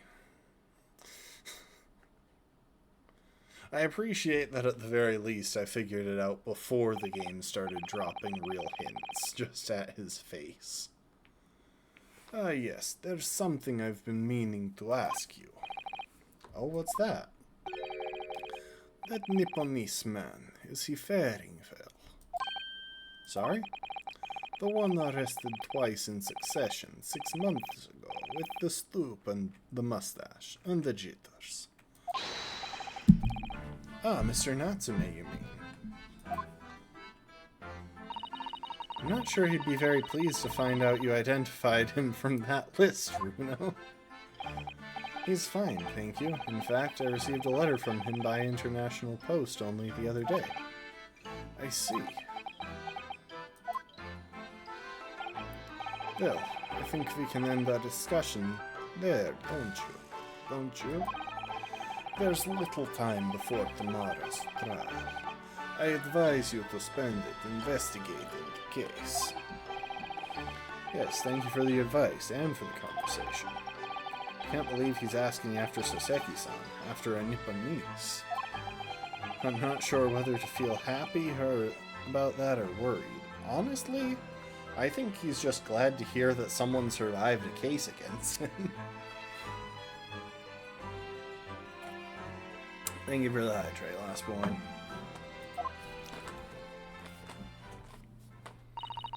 I've never imagined that Mr. Reaper would be friends with a mad scientist, did you? That's a turn up for the books. A mad scientist? Ah, you mean Professor Hairbrain? Yes, it might be worth quizzing the professor about his relationship with Lord Van Zieks, I think.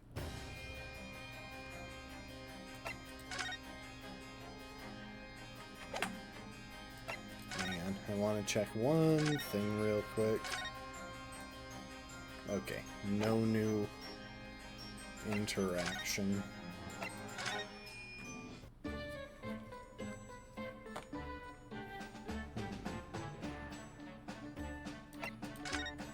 So let's see. So we only have these locations. We haven't gotten the chance to visit the scene of the crime yet. Oh, that's not what I meant. I should save.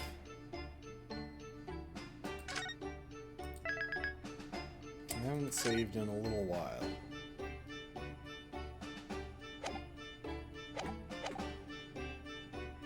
The Reaper's varsity years.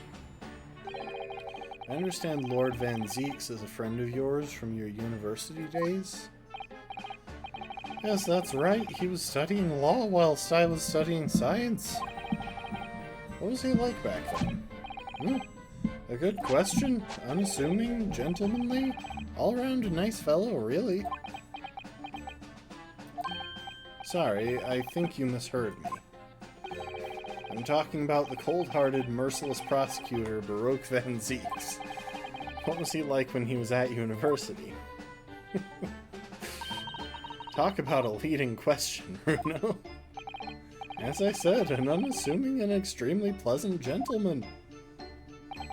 After all, he is the little darling of the Van Zieks family, with all its great aristocratic origins. I didn't realize he had quite such noble blood. Okay, so I am guessing older brother then, based on... I'm guessing the portrait was his older brother then, based on him being referred to as the little darling of the Van Zieks family. That implies youngest sibling. Little darling? It was a bit of a shock when I came back to Britain and learned what he'd become. A Reaper of the Bailey, no less. Yes, that's right. I did hear, though, that there was a very big event in his life that completely changed him after graduation. Really? What sort of event? Ah! I'm sorry, but I don't know anymore. I wasn't in the country at the time. I was in Germany already. Oh, yes, of course. He's heard all about the Reaper. I really don't have the heart to tell him that Lord Van Zieks will be prosecuting in court tomorrow. You probably should. It's not something you leave for someone to just find out on their own.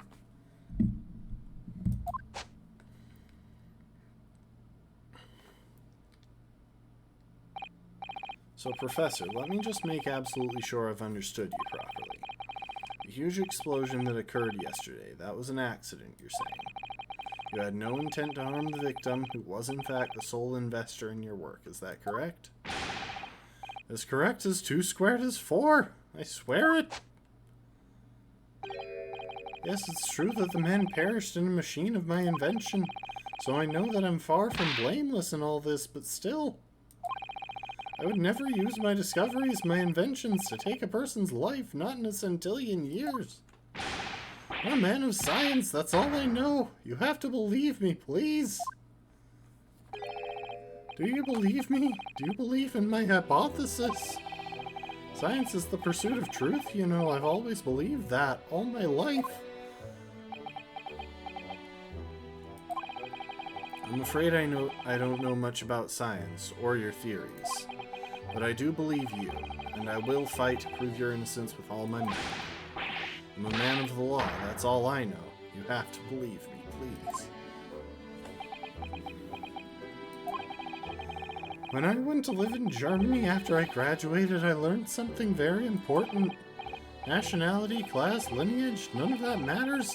As long as you try your hardest, you can achieve anything. Thank you for that, Professor.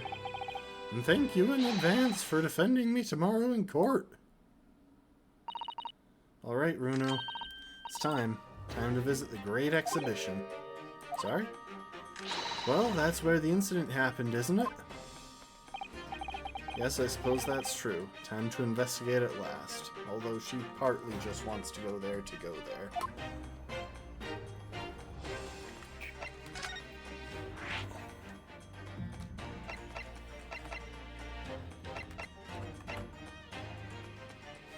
This room is so dark, Mr. Reaper's eyesight will suffer terribly if he's not careful.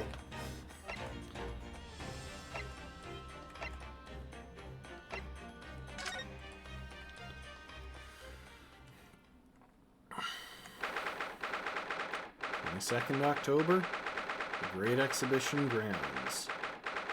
Foot of the Crystal Tower.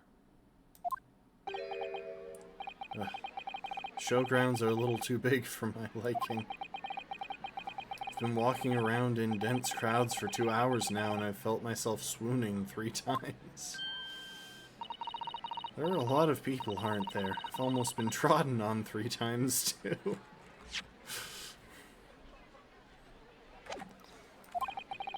Be careful, won't you, Iris? Don't let go of my hand. I finally made it through the throngs, though, by the look of it. Here we are underneath the public experimentation stage where the explosion happened yesterday.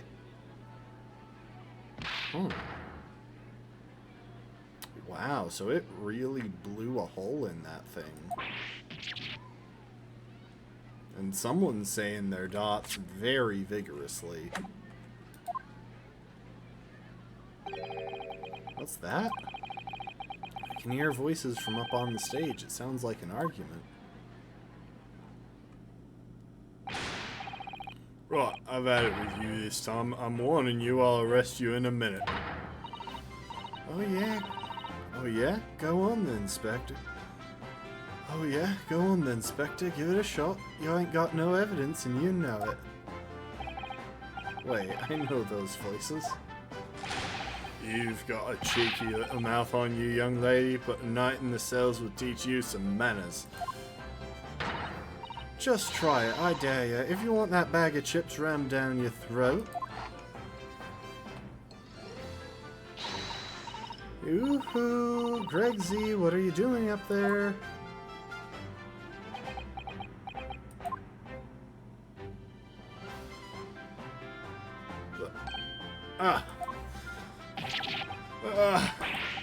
It's you, your ladyship.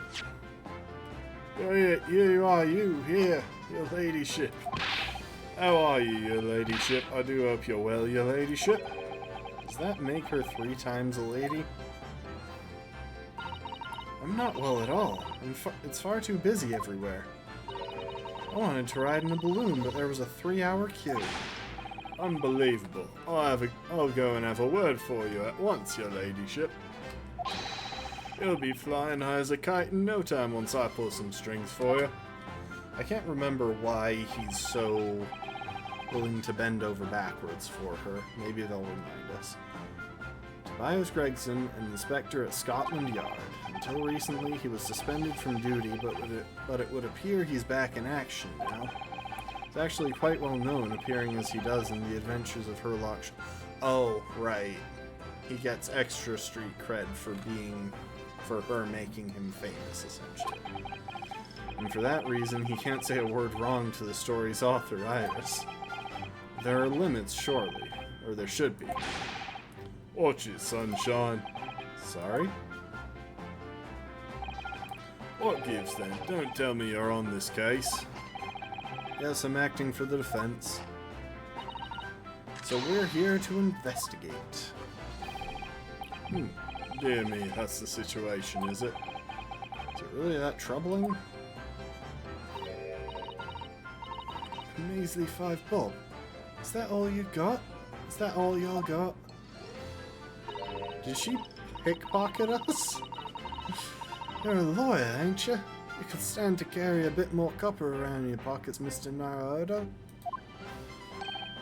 Well, hey, that's my last bit of spending money, that is. You can have it back, but I'll have to charge you for all the bother. 3 bob. This is Gina Lestrade, a pickpocket or diver born and bred in the East End of London. In the case that led to my own suspension 6 months ago, this is the young girl I was defending in court. What's your problem, Ada? Diver? Pickpocket? What's with all the name calling?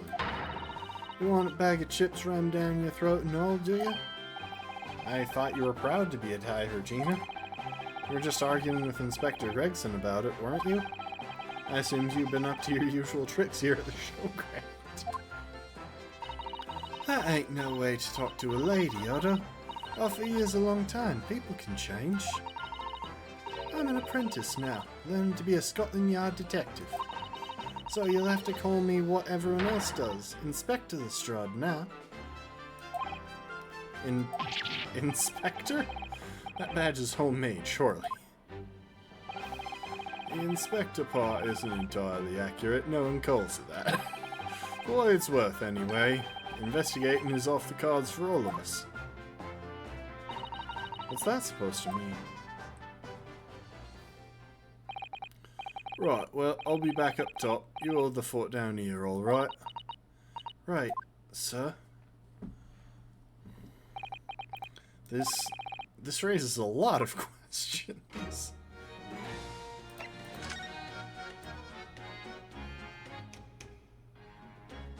Oh, this is kind of cool. I can look up.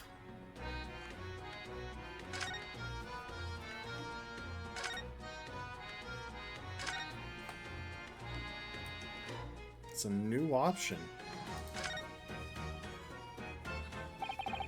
This platform must have been set up for the experiment, I suppose. It's very high up.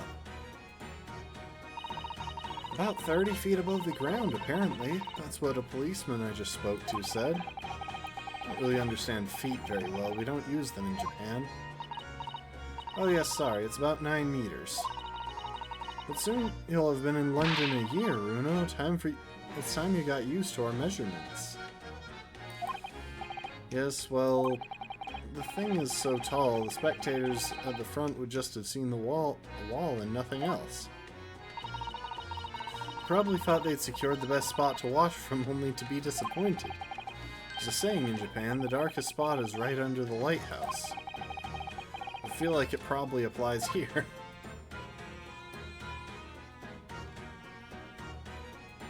I mean, in a vague similarity, have y'all ever tried watching a movie from the front row of the theater? It gets difficult, to say the least. The stairs obviously lead to the stage above. Should go up there and investigate the exact spot where the experiment was being conducted. And enter Gina. Oh. I didn't actually mean to go up there. Great Exhibition Grounds. Experimentation stage. So that's it, is it? The machine that blew up. Oh, it must have been a magnificent explosion, and I've seen my fair share. You've seen things like this before, you mean? Of course, Hurley's always doing experiments that end in a bang. In fact, in his own words, our explosions are the very essence of chemistry. That might explain the smell of burning that frequently comes wafting up the stairs. One time, he made something that exploded with such force it took the roof off the building. Wish you'd been there to see it, Runo. I'm guessing he's glad he wasn't, since he lives in the attic. It's hard to get too excited about that, given that I now live in the roof. Well, anyway, that's enough about that. It's time to investigate. Ah, look, Inspector Gregson is over there. Seems to be deep in thought about something, whilst eyeing up the machine carefully. Really? He just looks confused to me.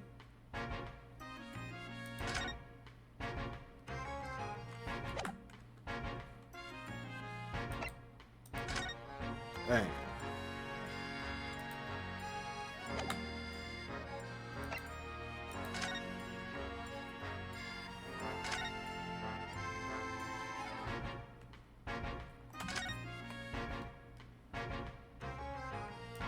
Can I go back down? I didn't mean to come up here.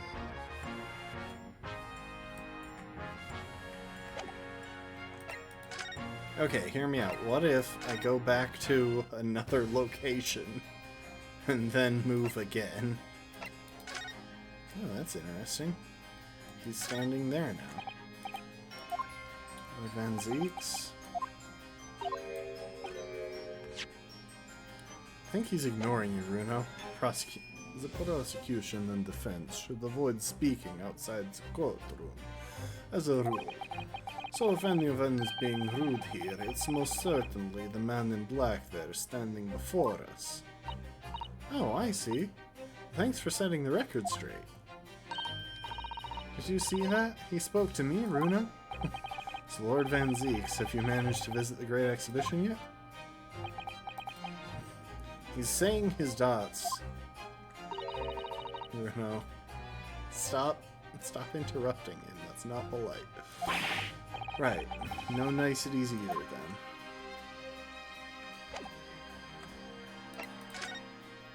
then. Okay. Let's see if going back there will... Okay.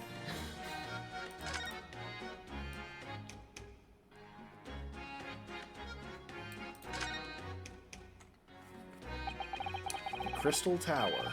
It's certainly an apt name. It was built to be the focal point of the exhibition, and it definitely is, being so tall and with all that glass. I can't imagine a building like this ever being erected in Japan. Japan has a lot of earthquakes, to be fair. I don't feel like the same structure would work. There are lots of exhibits inside the tower as well, apparently. Of course, there's an observation deck, but there's also an art gallery, a zoo, and a museum.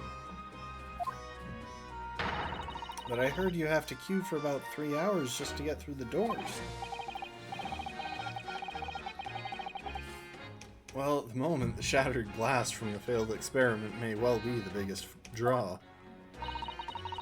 And thanks to that accident, the whole tower is shut. Suddenly it's not the Crystal Tower anymore, but the Crystal Glass Shower. Apparently everyone's taking to the skies now to look down on the disaster area from above instead. There's a 3-hour queue to go up in a balloon now. Londoners must be very patient people.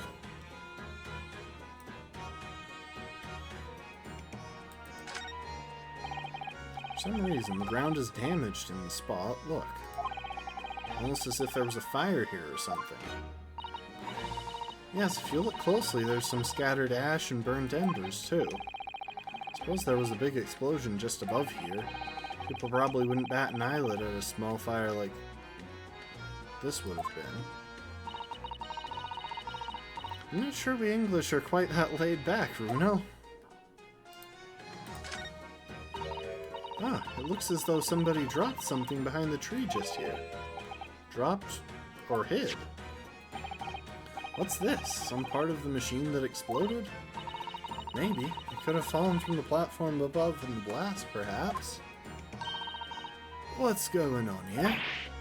Oh, nothing. I think I'll hang on to this just in case. Mysterious contraption. Found behind a tree under the experimentation stage, almost as if it had been hidden there deliberately.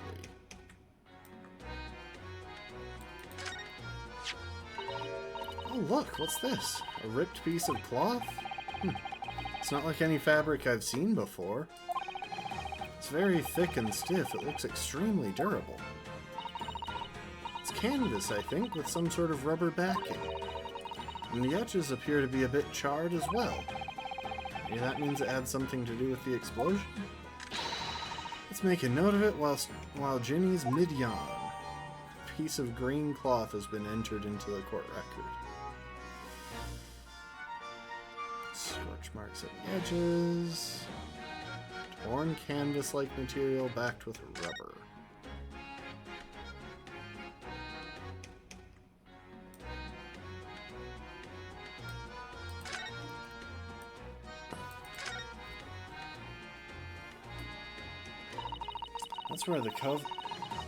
That's where the cover ended up after his instant kinesis or whatever they called it.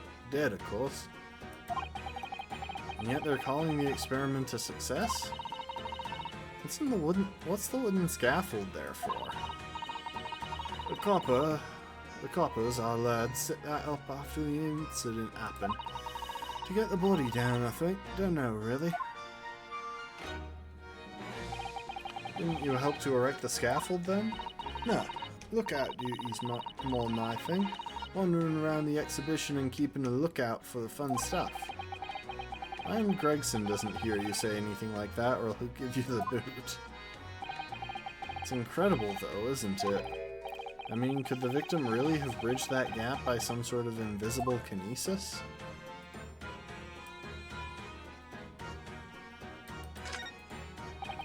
I've been meaning to ask you for a while now, but what are those funny round blobs floating in the sky? Oh, they're the flying balloons I've been talking about. I want to go up in one so much. I've read about situations like this in a magazine about strange phenomena. Creatures from outer space coming in round flying objects to attack Earth? What? I suppose inhabitants of other planets are bound to be interested in the Great Exhibition. This is it, Iris. It's happening. It's not. Don't worry. I'll explain it all to you later over a nice cup of tea, Runo. Oh wow, I never had Runo... I never would have guessed Runo would have been an alien conspiracy theorist.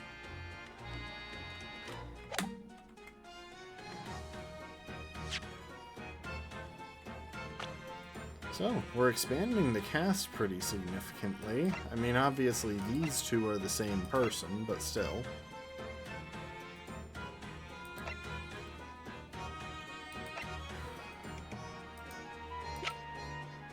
And then we've got Gina. We've got Gregson. A mostly reformed pickpocket who's now a self-appointed detective inspector. She's really making waves in her new apprenticeship.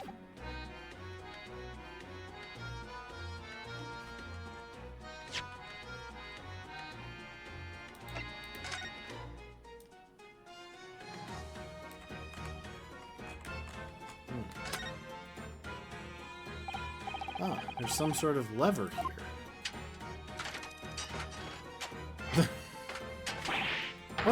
What's this? Looks like a large cross between a bow and a gun. A crossbow gun, if you will. I think it's probably used for the same thing, too.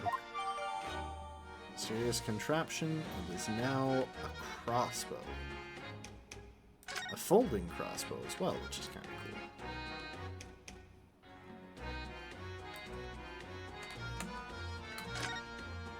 cool. This groove here must be where the arrows are loaded, I suppose. So I was right. It's a sort of bow with an automatic firing mechanism. This would be perfect for someone like me who catches his ear with the bowstring 2 times out of 3. You do have rather prominent ears, to be fair. In fact, if I'd had one of these, maybe I could have beaten Kazuma in Kyoto archery training. The fact that he has some familiarity with archery is kind of a fun bit. I feel like we're getting a lot more fleshed out on Ryu's character in this game. Looks like you wind this around in order to draw the bowstring back and create tension. You must be able to fire arrows with a huge amount of force using this device then. In fact, I would imagine it's far more accurate and powerful than a Japanese longbow. I really had no idea what I was picking up when I spotted this at the exhibition grounds.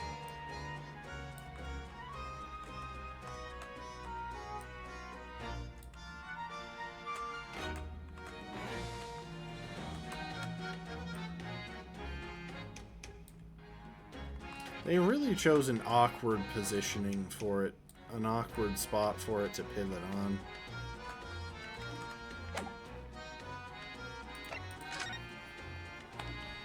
Okay.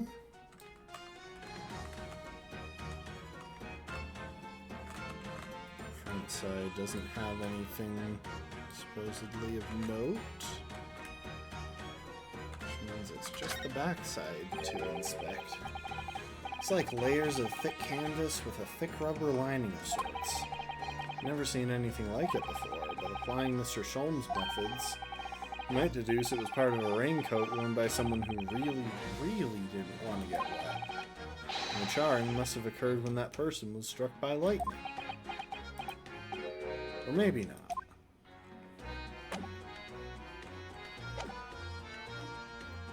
Well, let's talk to Gina.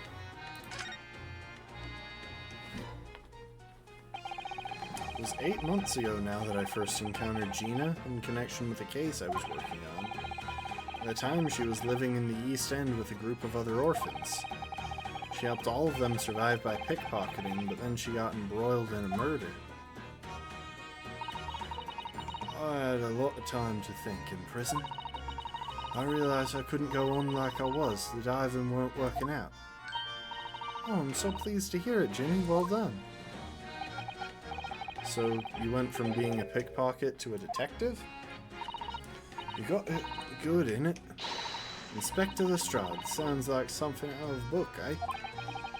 Talk about a sea change. And then there's Iris' old man to think about. Iris' father, you mean? Yeah, I promised her, didn't I? I said I'd get all the police forces around the world to pull out all the stops looking for him. Just a small promise then, nothing serious. Oh, Ginny, you're so sweet. So anyway, that's how I come and go at the test for Scotland Yard. Only trouble is, I don't read so well, do I? Just a small problem, nothing serious. And that's when Hurley approached Gregsy and asked for help. So the inspector said he'd take full responsibility for Ginny and made her a sort of apprentice. That was very magnanimous of Inspector Gregson, and brave. Oh, so that's how come I had to go at the test for Scotland Yard. Well, you know Hurley. He enjoys finding ways to make people do what he wants. A great detective likes digging for dirt, in other words. So, the long and short of it is, if you've got questions about the case, you can ask Inspector Lestrade. Alright then, Inspector. Actually, there's still a big mystery surrounding Gina, isn't there? Oh, what, Runo, what? Well, 6 months ago, Gina was the defendant in a trial prosecuted by the Reaper. trial in which she was found not guilty, and yet here she is still. Come on, you're not still on about that, are you? The Legend of the Reaper, or whatever it's called? Cool, you don't have to worry, Otto. If I didn't half worry, there probably wouldn't be a whole lot of you left. It's like I told you before, ain't it? The Reaper's kinda like him upstairs, so he knows what I'm like on the inside. But I ain't really done nothing wrong. Nothing wrong might be stretching a point, but you didn't murder anyone. What about Mr. Natsume in Japan? He's perfectly fine, isn't he? Well, that's true. Perhaps the Reaper is more discerning than I thought. Exactly, so I ain't worried. I'm totally fine. Well, I hope it stays that way. Because I like Gina. She's a good character, honestly. Cool. It was out of this world, it was. The brand new bloke pulled a bunch of levers on his machine and suddenly it started billowing smoke. Then it just went pop. I ain't seen a better experiment here yet. Sorry? You mean you saw it, Jenny? With your own eyes? Yeah, of course. The boss is in charge here, ain't he? Of keeping everything running smooth, I mean. The boss being Inspector Gregson, I suppose. It's going to take some getting used to. So all I have to say is that I'm on duty and I can do whatever I want to do. Get this, I was up in one of them flying balloons when it happened, watching it from above. No, you're so lucky, Jimmy. Maybe I should join Scotland Yard too. Yeah, do it. You know how to put the boss in his place already, right, Iris? You'd have no trouble at all. Then it's settled. When do I start? No, you can't join Scotland Yard, Iris. We'll see. Anyway, what I don't understand is this. If a machine exploded so spectacularly, how can Professor Bunnybrain still be claiming that his experiment was a success? Oh, right. Well, it was a success in a way. It was? How?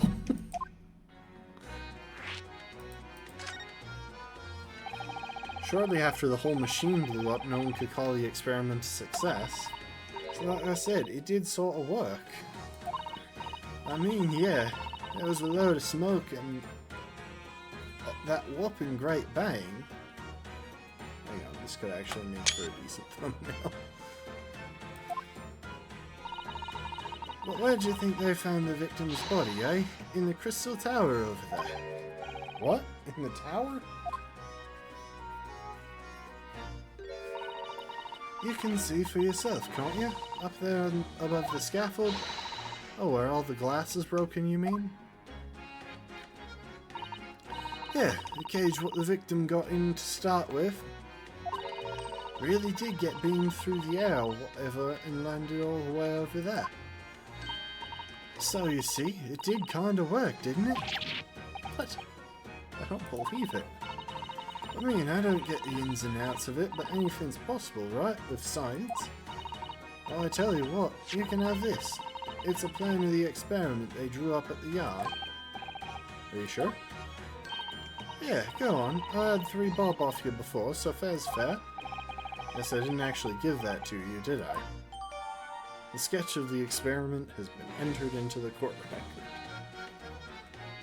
Diagram showing the relative positions of the Crystal Tower and Professor Harebrain's machine that exploded.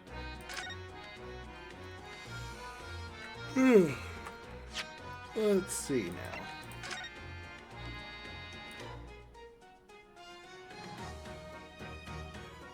So the man was here. Where exactly did he wind up? I mean, these are easy enough. I have a feeling that at some point in the case I'm gonna wind up saying like, oh, the real murderer was here in the hot air balloon. Well, this one probably, since it's there.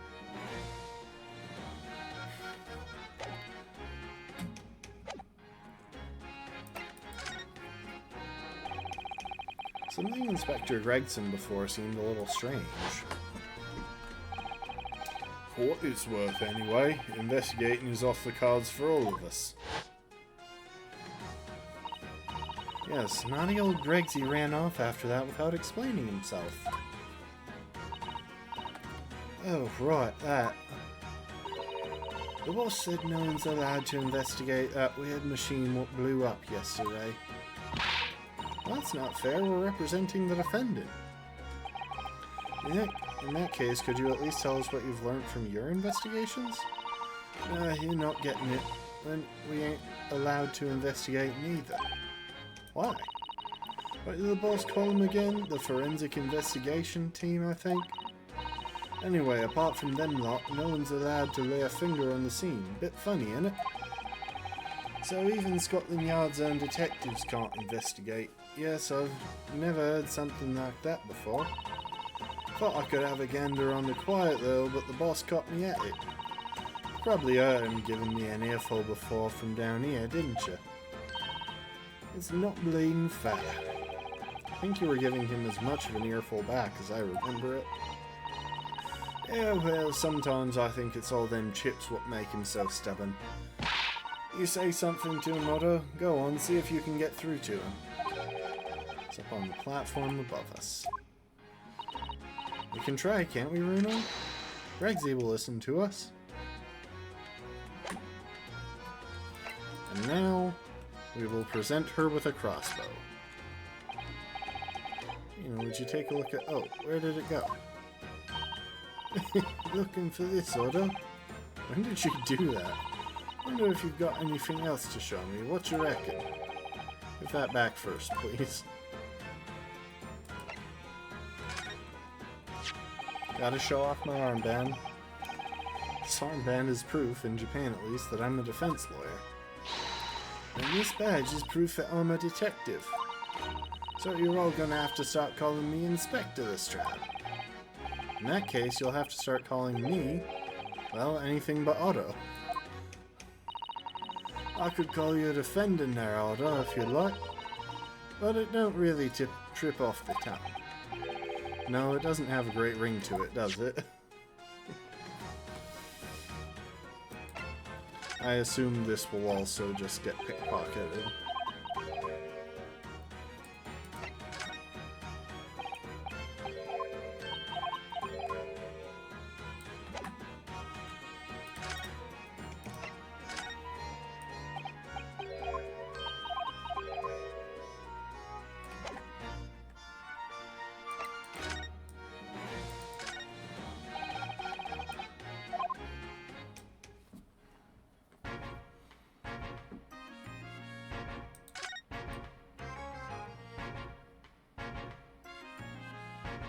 I'm pretty sure he's just going to stop us from looking at anything.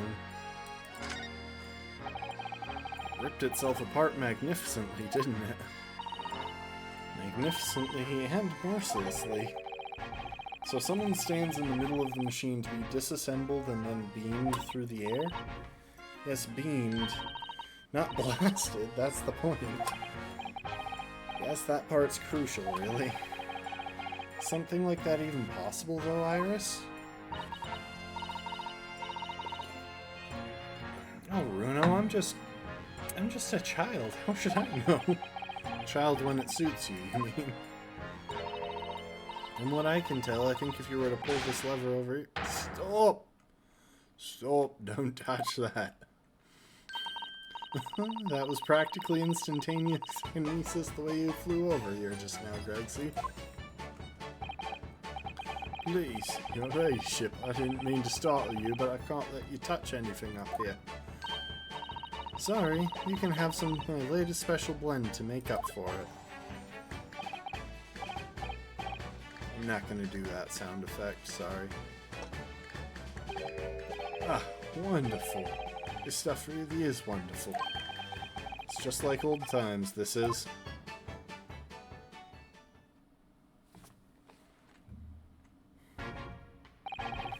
Representing Professor Hairbrain in court tomorrow, Inspector. So we should be allowed to examine the scene. Ah, listen, Sunshine, even I'm not allowed to touch anything up here. It's that blasted Special Dispensation for Scientific Equipment Act to blame. It's driving me potty. Oh yes, that Special Dispensation. Professor mentioned that too. More red tape's all we need. I don't know what the government thinks it's playing at sometimes. But we're allowed to just look, aren't we? Eh? Surely that's alright, isn't it, Gregsy? Of course, your ladyship. Anything you say, your ladyship. But please don't get your dainty hands dirty, will you? Don't worry. We wouldn't dream of touching anything, would we, Runo? She really knows how to get shoes. By the way, this is my armband.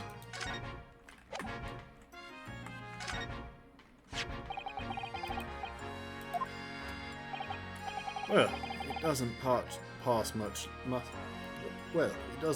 muster here in London. You might as well chuck it in the deep fat fryer. No one's ever said that to me before. Mr. Sholmes suggested I feed it to a dog, though. If you fry it first, you can feed it to me. Does he think it's made of potato? Anyway, I found a crossbow.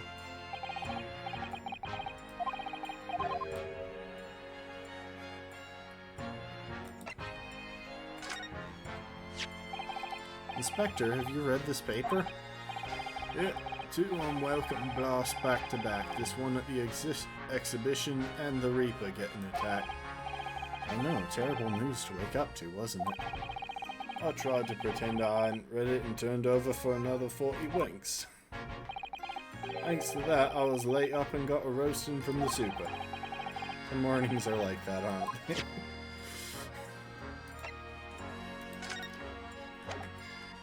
Hang on, I'm going to actually read his comment, refusing to comment. Personally speaking, 9 times out of 10 I find clues turn out to be red herrings. So there's every chance that's totally irrelevant. It's actually a fairly persuasive argument.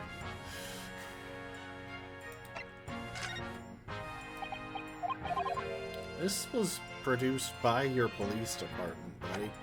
I don't know if you can say it's a red herring.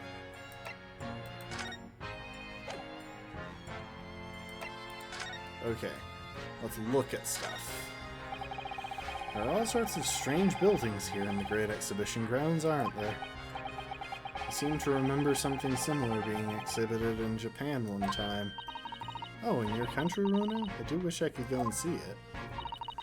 I present a particularly steely samurai with a present of one of Hurley's stories I'd written specially. And see if I couldn't get Hurley into a jam against some Bartitsu Master ninjas. And you might not find as many of those sorts of people around as you think. Oh, well that's dull. Oh, but I do know a prosecutor with a Chon Mage top knot I could introduce you to. Chon Mage, really? Do you think I could have my picture taken with him, do you? Assuming he's recovered from the trim Kazuma gave him a year ago, yes.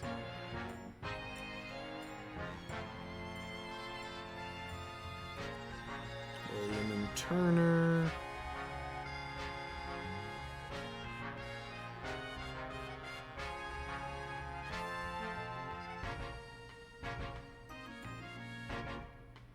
Ooh, the Ferris wheel, though. What is that gigantic thing over there? It looks like an enormous water wheel. Oh, that's a Ferris wheel. There'll be people riding inside those little cabins you can see. Why? Well, they rotate nice and slowly, so it's a wonderful way to see the surrounding scenery. Wait, it's turning? But it looks completely still. Yes, that's because it's turning so slowly. One complete revolution takes about half an hour. If we're mad enough to go in one, it would be more fun to whiz around fast, don't you think? I feel as though you might have just invented a new sort of ride there, Runo. Well, that's pretty fun.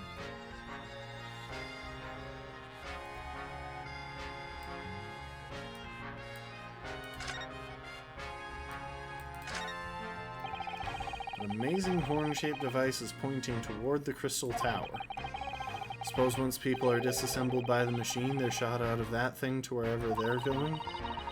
I don't think it was supposed to shoot anything, Runo. It was set up to beam people to the Crystal Tower, where they'd be reconstructed in their original form. Well, I don't like the look of it. If it was as amazing as it looks, the accident wouldn't have happened in the first place, of course. I suppose that's true, yes. Nothing ever goes according to plan, does it? Hey, more hot air balloons. So those are people carrying balloons dangling silently in the skies over London. I always thought the day would come when humans would discover how to fly. But I never imagined it would involve them being suspended from colorful floating Tamari handballs. Hang on, now I have to do a quick Google.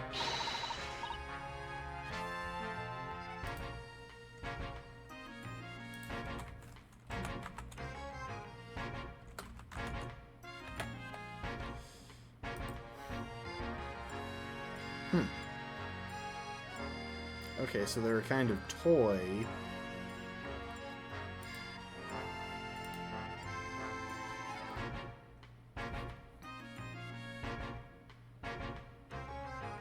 Oh.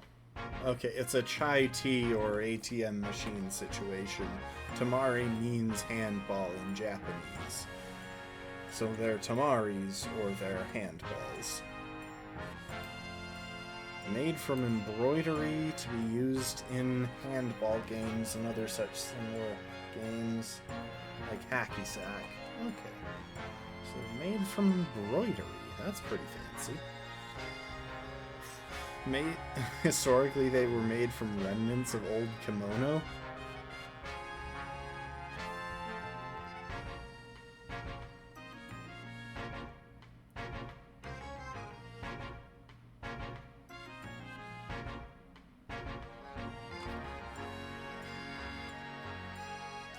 Okay, so we wad up silk fabric to form a ball. The wad is wrapped with strips of silk fabric. And... okay. That's cool. I mean, they seem sort of like a family art, similar to how quilting was handled in...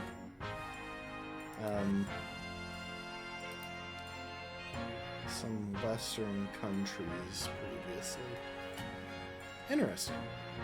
I'm sure it must feel amazing being up there among the clouds. Let's take a ride together, Runo, please. Please? If I'm being perfectly honest, I would like to try it. But without a cast iron guarantee that the thing won't plummet to the ground, I'm too scared. Oh well, in that case, I should tell you what Hurley said. It's physically impossible for a flying balloon to plummet to the ground as long as it doesn't explode. Technically, it is just physically impossible for a flying balloon to plummet to the ground, because at that point it would be a falling balloon. Yes, call me crazy, but I think that exploding part might play on my mind a little.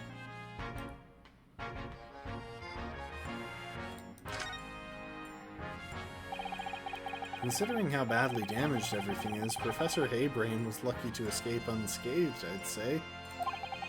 We should have a good look around the machine while we can, I think. Touch anything and I'll make sure I kill you before I get strung up myself, yeah? Won't touch a thing, I promise, so please, spare a thought for your digestion. Anyway, do you really think this machine could actually disassemble people like the professor claims? Yes, looking totally incredulous. Give it a rest, sunshine. If we were allowed to examine all this bleeding scrap metal, maybe we could answer that question. But we can't, can we? Because of the annoying rules, you mean? Exactly, the annoying, obstructive flaming rules. Oh, look at the base of the machine there. Oh yes, there's a tool of some kind poking through the wire mesh. It's a screwdriver, I think. You weren't supposed to touch anything, Naruhodo. Oh, isn't it a lovely one? The handle is in the shape of a capital letter A. It is? Oh yes, you're right. What's the matter with you? Don't touch anything, I said. Touch anything and I'll make sure I'll kill you before I get strung up myself, I said. Yes, I understand, sorry. I only touched your teeny weeny bit. That's still touching it, Naruto. But Gregsy, I'm very curious about this screwdriver. Really very, very curious. Of course, your ladyship. You're so clever, your ladyship. Fancy spotting something like this. But I'm afraid I can't let you have it. But Runo found it first. I assure you, I'll investigate it thoroughly.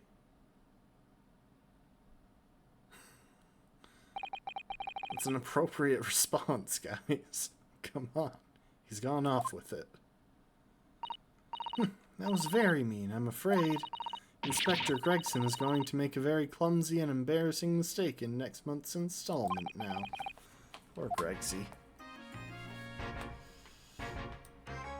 I don't even know where that was stuck, because I didn't spot it. It was somewhere down here.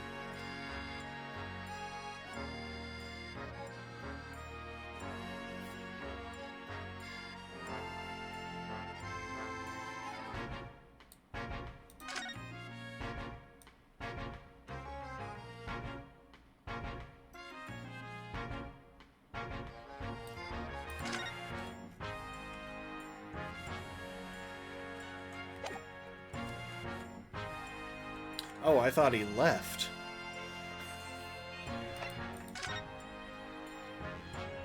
Government policy. Using high voltage electricity to somehow disassemble a man's body and then beam him across to the Crystal Tower. It's an extraordinary thing to attempt, especially in public. True. It was by far the most unusual of the experiments planned for the execution mind. To be honest, I'm a bit surprised it was allowed. Carrying out something so dangerous with so many spectators present, I mean. The government's doing everything it can to promote new science and technology at the moment. They're more worried about being ahead of the game than the odd spot of public safety infringements. If they can be the first to develop some new technology, it makes Britain more powerful in the future, you see. Yes, I suppose that's true in a way. So, the powers that be are placing a heavy emphasis on scientists' rights at the moment. What sort of rights? They're making it so that any theories the brains have remain their legal property, as it were. Right through developing it into a practical idea, even going into production. Which is the infuriating reason us coppers aren't allowed to touch this crime scene. Because the new highfalutin Special Dispensation for Scientific Equipment Act, or SUDSI, or SUDSI for short, forbids it. Let me see now. The only people with permission to investigate here are some form of brand new department at the Yard, the Forensic Investigation Team it's called, who've been relegated to keeping guard. Forensic Investigation Team. Any old fool can see that this heap of scrap metal was a sham to begin with, but just because it says scientific equipment on the paperwork, we can't do a flaming thing with it. Poor Gregsy, he's very head up, isn't he? What?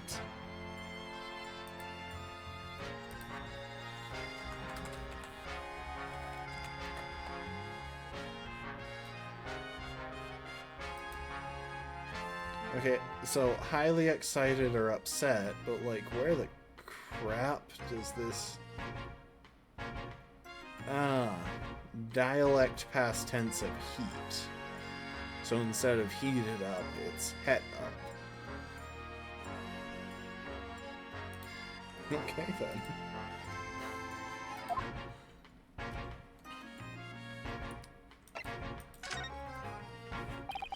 Remind me again, what's this new legal act that means we're not allowed to touch the scene here? You having at me, sunshine? It's the SUDSI.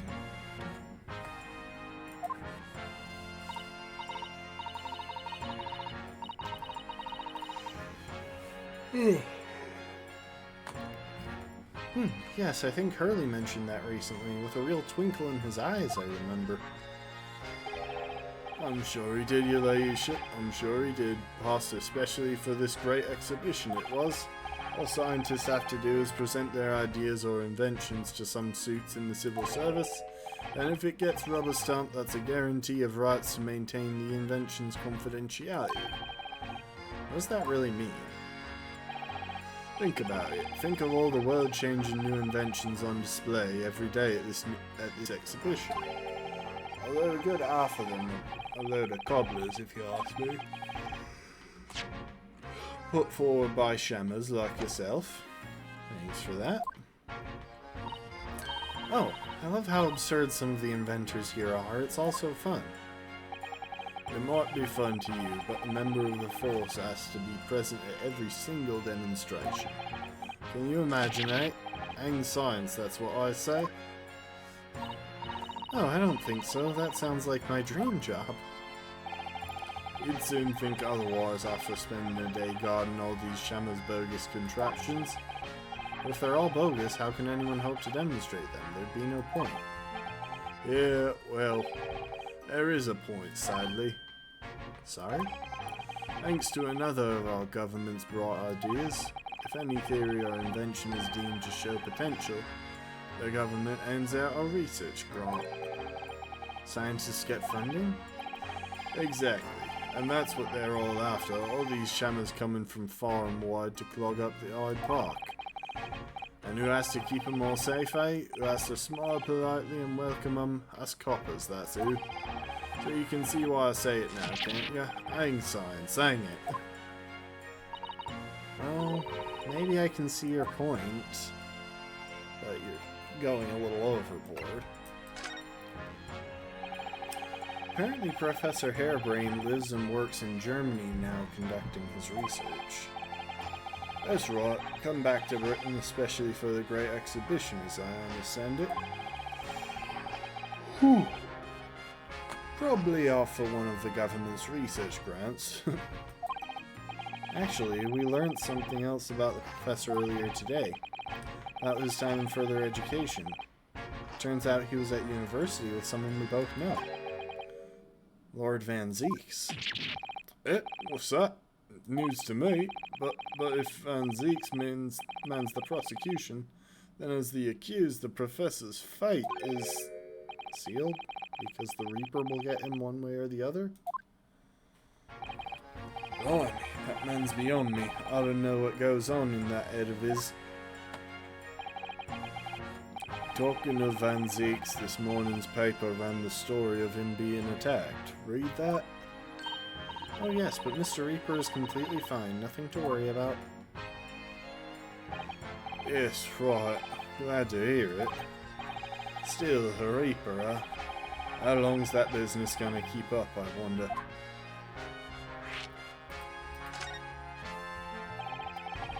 The victim of this case, the investigator, Mr. Asman. He was another of the Reaper's victims, or so I heard. Lord Baruch Van Zieks is a top-class prosecutor. But even he can't always push the right verdict through. Sometimes justice can't win. Yes, I've heard about jurors being bribed and evidence being falsified. And that's how the notion of the Reaper of the Bailey came about, isn't it? Obviously, Scotland Yard suspected Van Zieks initially. We all assumed he was taking matters into his own hands if he failed to seal the deal in court. Although the man himself denies that charge. Well, we've done a very thorough investigation, and the conclusion we've reached is that Lord Van Zieks is in no way related to the deaths of those people outside the courtroom. There's no question in my mind. I'd stake my reputation on it, I would. If that's true, then how do you explain it? All those defendants couldn't have just coincidentally died if nobody killed them. I know that, but I can't explain it. It's a mystery after all, isn't it? That's the whole point of the Reaper.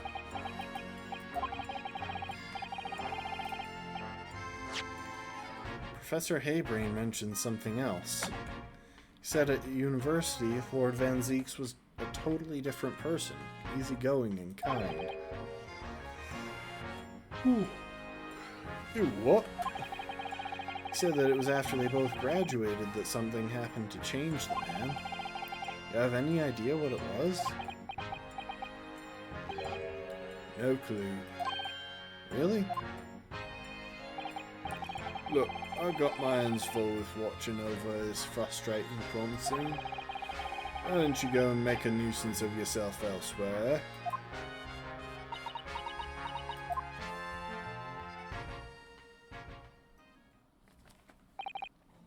Right, are you done here, Mr. Naruto?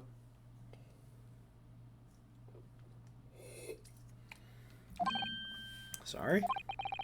Isn't it about time you were leaving? Or rather, it is about time that you were leaving. That lot are here now. That lot? A forensic investigation team. They'll be giving me the heave-ho in a minute too. Oh dear, poor Gregsy. I hope they don't toss him off the side. Here, have another cup of my special blend to cheer you up.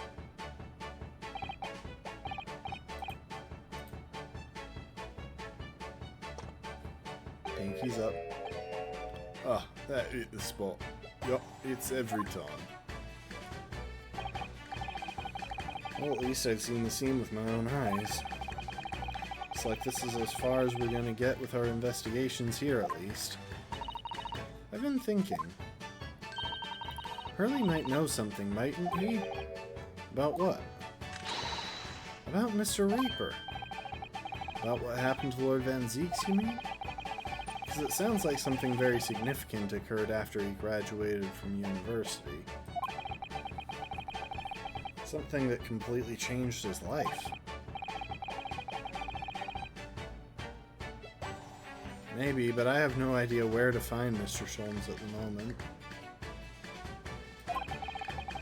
In the middle of some big case, isn't he? Here, this is what you need. What's this, some kind of entrance ticket? Is she really telling me to go talk to a fortune teller to find him? Madame Tusples?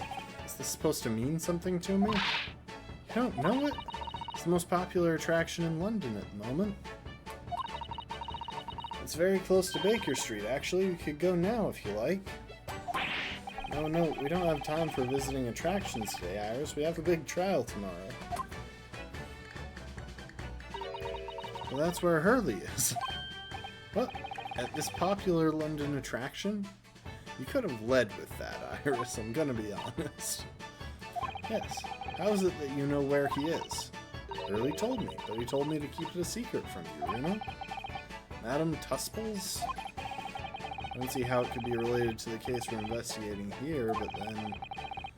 stranger things have happened, and when they happen, Mr. Sholmes is usually at the heart of them.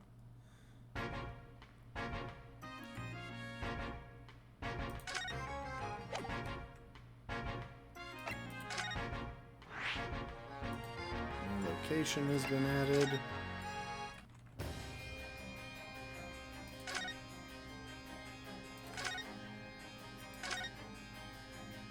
Ah, he's gone.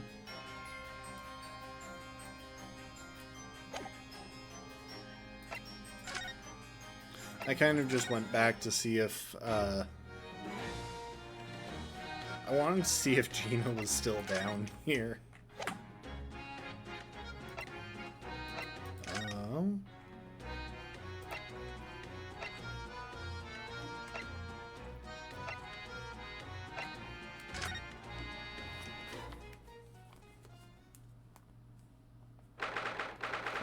October.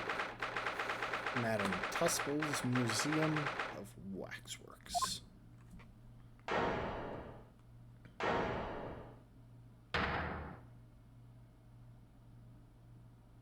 Oh my. What is this place? Look at all these terrifying scenes. Why are the people so still? I want to see something.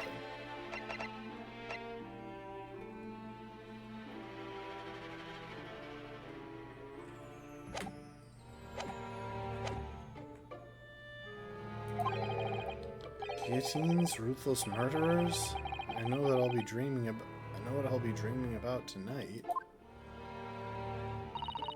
They're all wax models. They're amazingly realistic, aren't they? What do you think, Runo? Shocked? Wax models? Ah!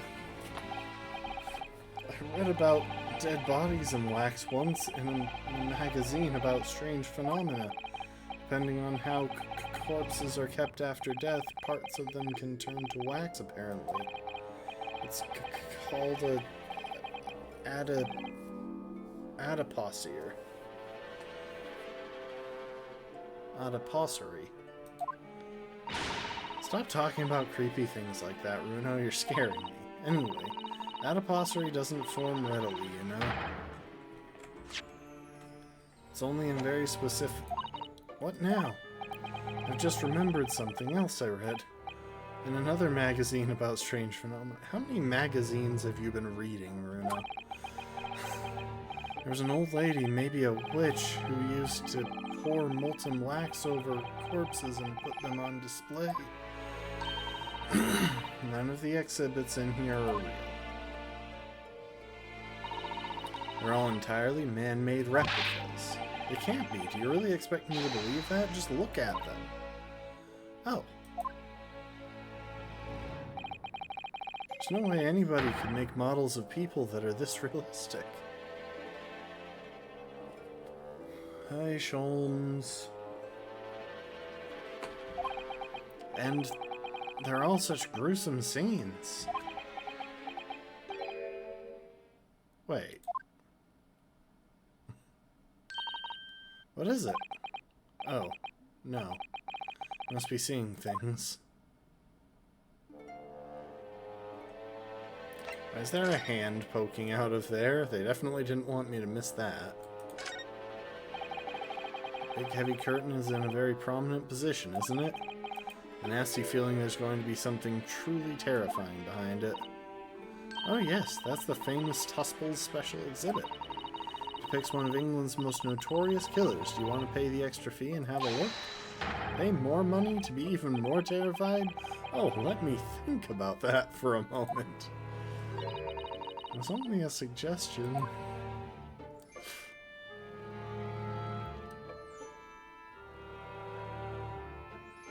I'll hold off on examining the hand for a sec.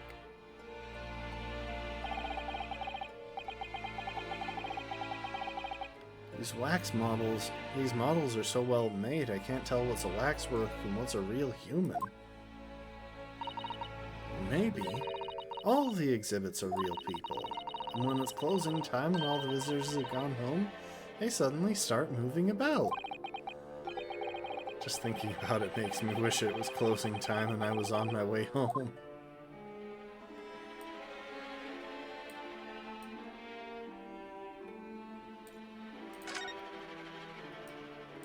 Why is there a bathtub, though?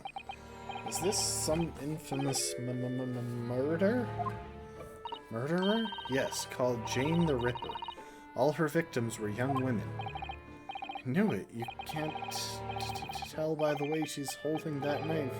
Sure sign of a murderer. Well, yes. Ah! What's the matter, Luna? I've worked it out. I know what she's doing. She's trying to fill that bathtub with blood so she can have a soak in her victim's gore? Not according to the information about the exhibit on the little board here. Doesn't mention anything about the bath. Why is the bathtub there, then? Hang on, this is the plot hole. Really? Sorry, I don't think it's significant. It takes up half the exhibit, Iris. It has to be significant. Still think it has to be there for a reason.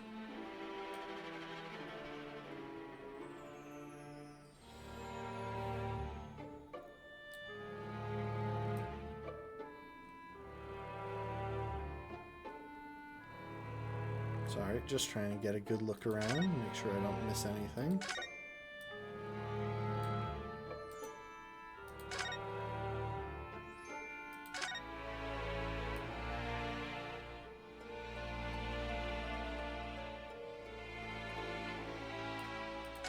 Alright, let's look at the hand before we look at Sholmes. Is this an arm? It looks like an arm, doesn't it? Maybe one of the waxwork models has fallen over. You don't think it could be the work of one of the mass murderers in here, do you? Bruno, stop scaring me. It's a wax arm. Is it a wax arm or a real one? Come on, you're always pointing that finger of yours in court. Poke that arm and see how it feels. Objection!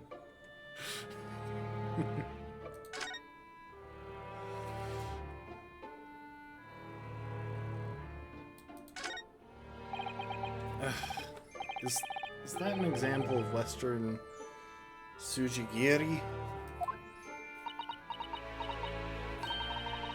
I don't know what that is.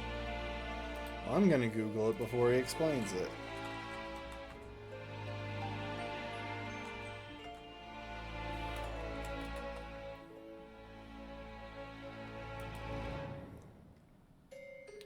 Literally crossroads killing.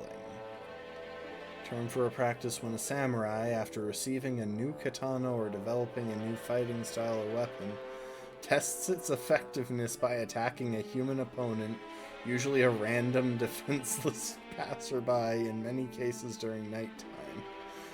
Practitioners themselves are also referred to as Sujigiri.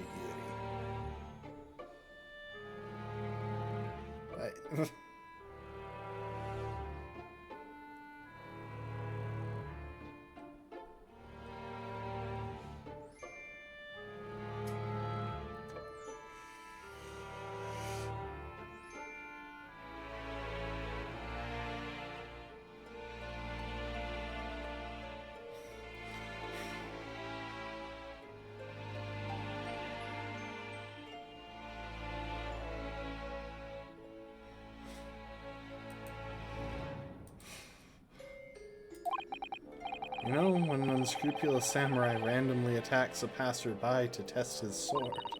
I still don't know, no. But actually, a waxwork samurai would probably be hugely popular. Could you model it, do you think, Bruno? Doing that Sujigiri thing you mentioned? Well, I do have a sword, but I've no intention of testing how sharp it is on a human subject. For now, Ryu. That last part did not have to be out loud. Or even thought, to be honest. Oh, that's a funny place for a little ladder. Oh, it's a step ladder. What is it? Is something wrong? No, it's just that in Japanese we have a totally different word for a ladder that folds in half like that. We do in English too, you know. It's a step ladder, or just steps. So be careful of making assumptions about other cultures, Runo. That's how wars are started. I didn't realize stepladders were an international point of contention, but the writer makes an astute point. Wow. I think that might be the only fourth wall break I've encountered in these games. Just fully acknowledging that this is just a thing the writer is particularly interested in. It's the great detective, Mr. Herlock Sholmes. Mr. Sholmes has his own wax statue in here? Really? Well, he is world famous after all. He's also just standing there. An uncanny resemblance, isn't it? Makes my skin crawl to look at it. I know. But look, Runo, you can kick this Hurley and he doesn't move a muscle. You can't go around kicking the exhibits, Iris. Wait. It just moved, I'm sure. And not just a little bit either. Give it another kick, Iris. Really? Did it? And look closely. There are beads of sweat on the face of this waxwork model.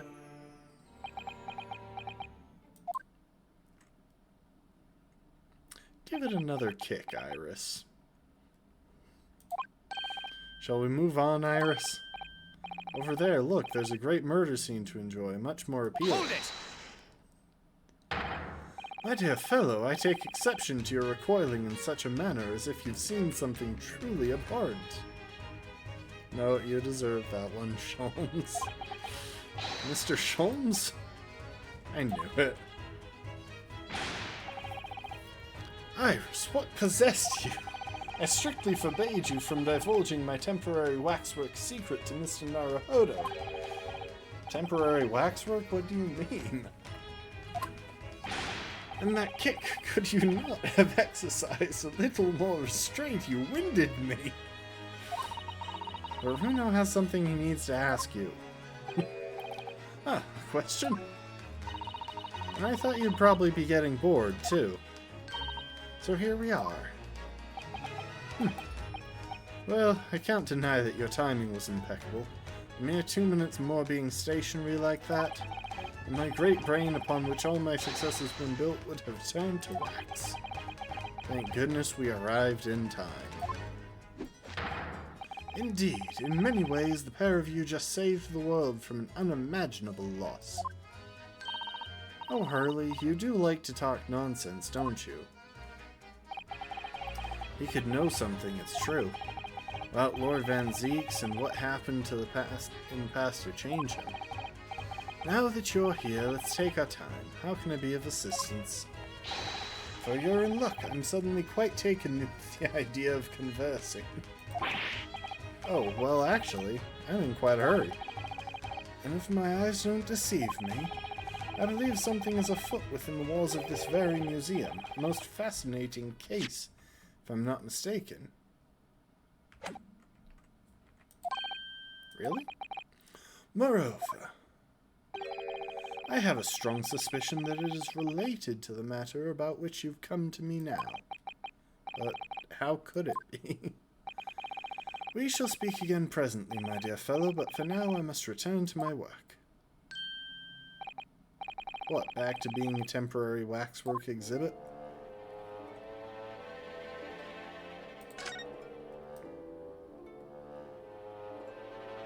I really hope I haven't missed any ladder conversations or shovel and spade discussions.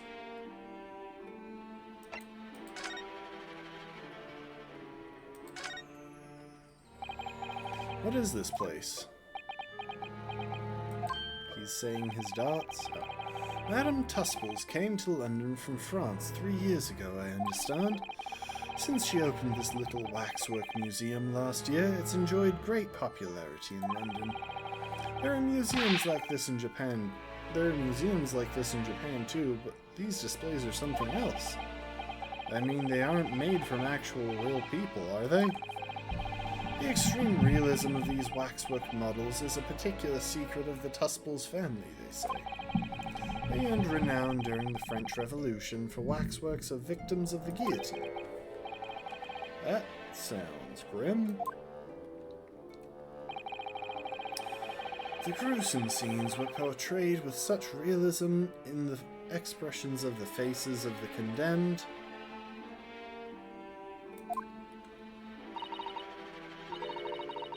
Apparently, the sculptors would make the models directly from the corpses, right there at the site of the executions. That really turns my stomach.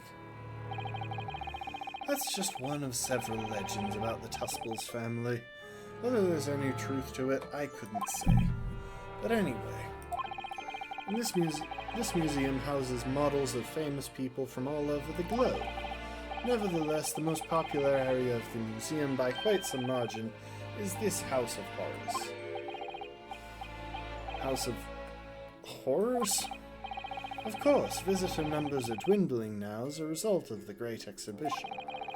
But people usually flock here to see the exhibits of some of London's most vile criminals at their gruesome work.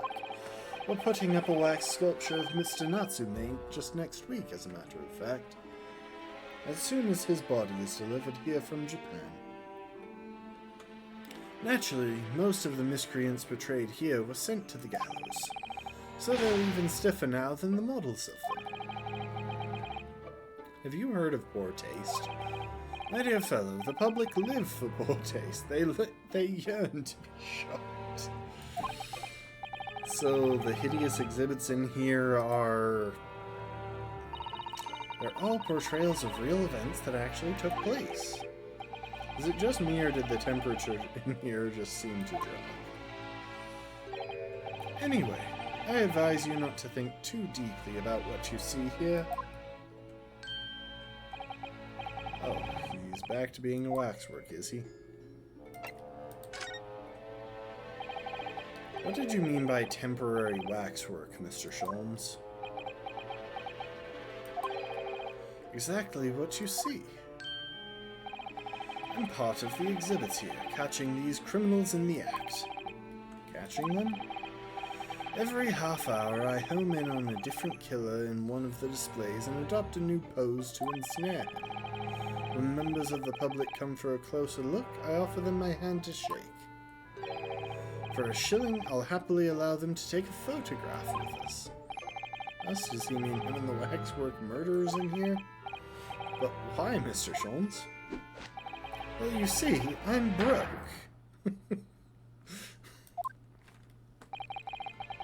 You really roared at me there. Would have fit very fitting for the House of Horrors. As it stands, I may struggle to pay this month's rent, and I have ravenous iris to consider. Oh, Hurley, I'm so hungry.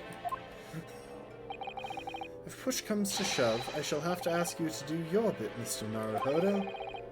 What's he threatening to rope me into now? So, with that in mind, how about a photograph? As a special treat, you may have your pick of the murderers and scoundrels in here. The choice is yours. Maybe some other time. Remember, Mr. Naruhodo, ignore me at your peril. Back to being a waxwork again. Is it just me, or did his final remark there sound a lot like a curse? Something to ask you. Need to go get more juice. One sec.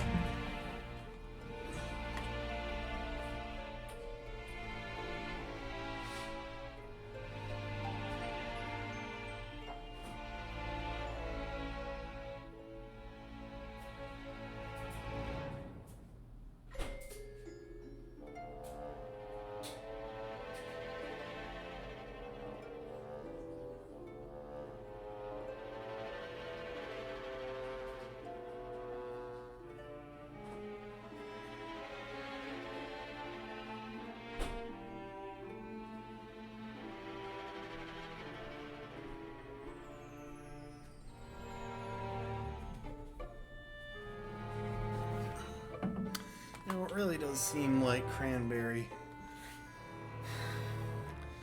is the best fruit at marketing itself for juice. It seems to just wind up mixed with everything else. This is cranberry watermelon, or crantermelon, if you will.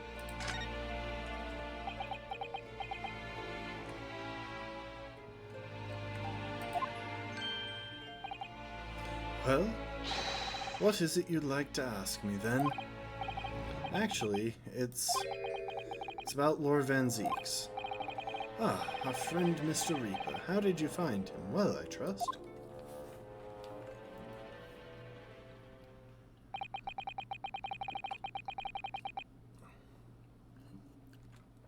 And so I filled Mr. Sholmes in about everything I'd learned.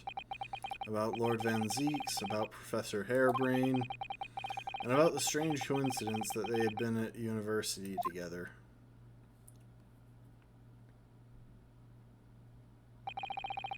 So I'm wondering what it was that happened to make Lord Van Zieks such a different person. I was sure you'd know, Hurley. I always find it so unnerving when she decides to switch to this expression and stare straight at the camera. It feels like suddenly her childish humor has vanished for a much more adult approach to the situation. It's like, no, you're just a little kid, Iris.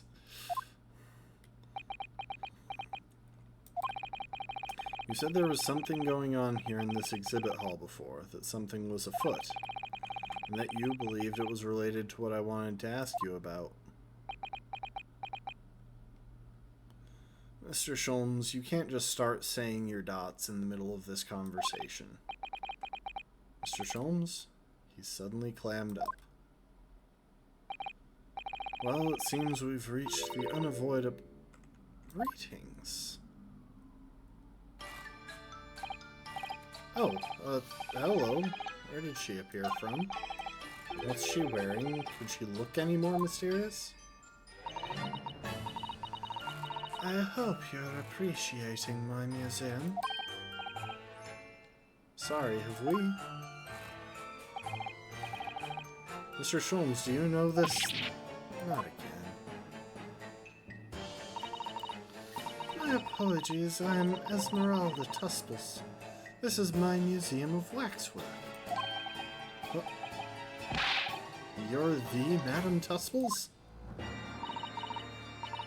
Bien sûr. Only 26 years young. Bien sûr. Bien sûr. Only 26 years young. Can I pull off a French accent? I don't know if I can. Only 26 years young, I might add. Is that significant somehow? I'm a madam in name only. It adds a certain je ne sais quoi. Right. Firstly, I must apologize for my waxworks, or rather one waxwork in particular. That'll be Mr. Sholmes, then. I was led to believe he was a great detective, but he seems unable to settle. Next time you move from your designated exhibit, there will be toil and trouble. I like her. She sounds deadly serious. That's a problem. How am I supposed to ask Mr. Sholmes about Lord Van Zieks now?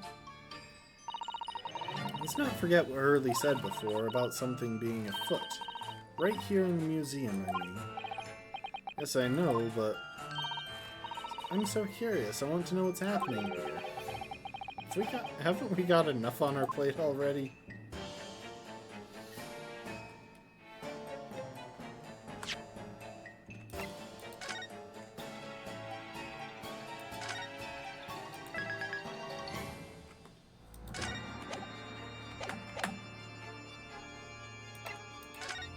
By the way, I'm a lawyer.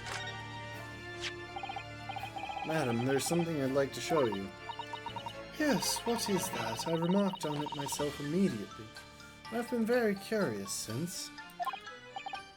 Ah, well, it's actually the mark of a defense lawyer in the Empire of Japan. Oh, quel dommage. Quel dommage. Not quite as interesting as I had hoped.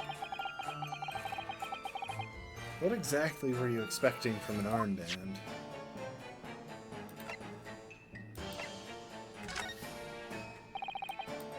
May I show you this? Oh, how fascinating. Is this made of wax? No, sorry. It's a piece of evidence. Why would you want to show me this?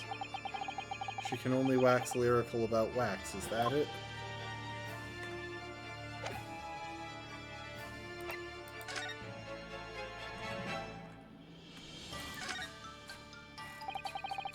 Did you make all these waxworks, Madame Tusples?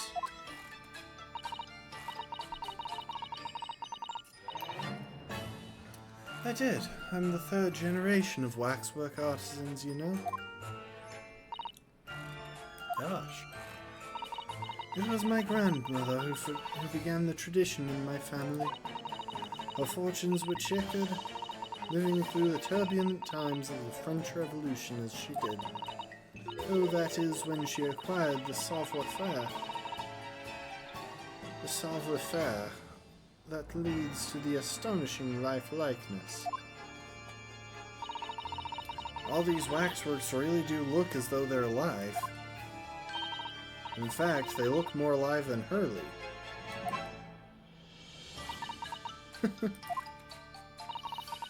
What you see is exhibited here represents the most atrocious of London's criminal past.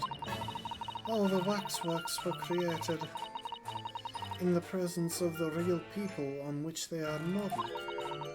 In the hours immediately following their executions, that is the secret to the extraordinary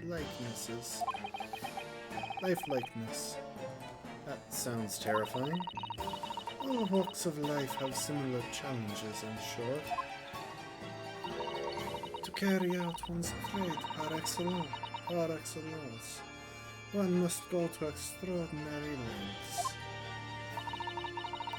My exhibits are a reflection of society. I create only that which the public wishes to see. Why couldn't the public have wished for something less horrifying? You're not fair. Sorry? This room is the only one in the museum with such a macabre theme. I do hope you will explore. There are models of famous singers, actors, politicians. Something for every taste. It was Iris who dragged me straight in here, come to think of it. Sorry, perhaps I should have eased you into things.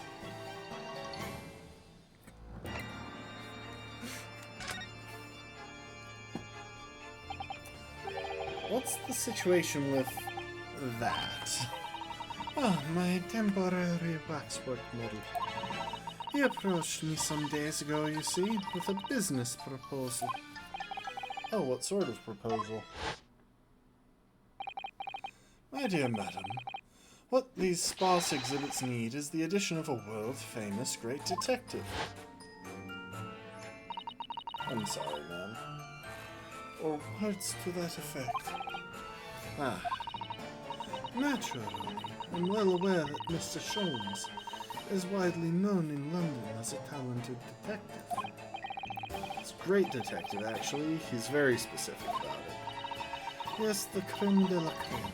So I was keen to come to some arrangement with him, of course. But sadly, we were unable to agree to terms. Let me guess. Someone wanted to charge an exorbitant price for his services? For a mere £500, I will dive into your cauldron of wax this very moment. Or words to that effect. Mr. Sholmes might have overdone it slightly with the sales pitch. Regrettably, the museum has a shortage of funds at the moment due to unforeseen circumstances. So we came to the current arrangement instead. Surely he doesn't really need to do what he's doing, though, does he? I would think not, but he was very insistent.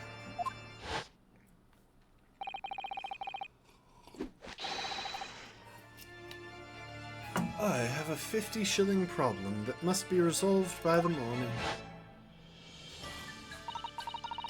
Or words to that effect. It's the pawnbroker, that's what it is. He must have something to redeem. Is the consulting detective work not going so well?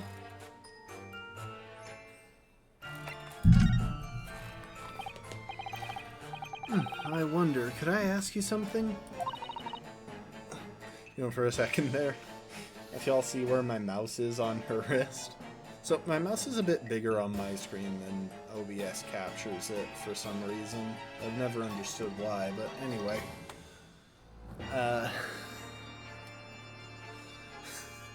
I saw my mouse there and I thought she had some sort of like gemstone on her wrist for a second. Bien, sir. I'm just curious, is anything going on in the museum at the moment? Some kind of incident, perhaps? Oh, you're saying your dots now. Whoever suggested such a thing to you? Oh, well, it was your temporary waxwork over there who mentioned it to me a little... Oh, he's disappeared.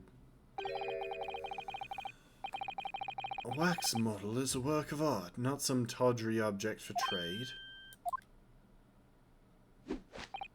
Where'd she go? There you are. Leaving the exhibit again when you should be working. Do you wish to be melted down?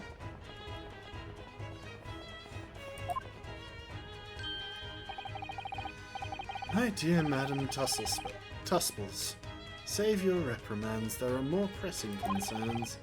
The wax can wait. It's our ideas about your current problem we must throw into the melting pot instead.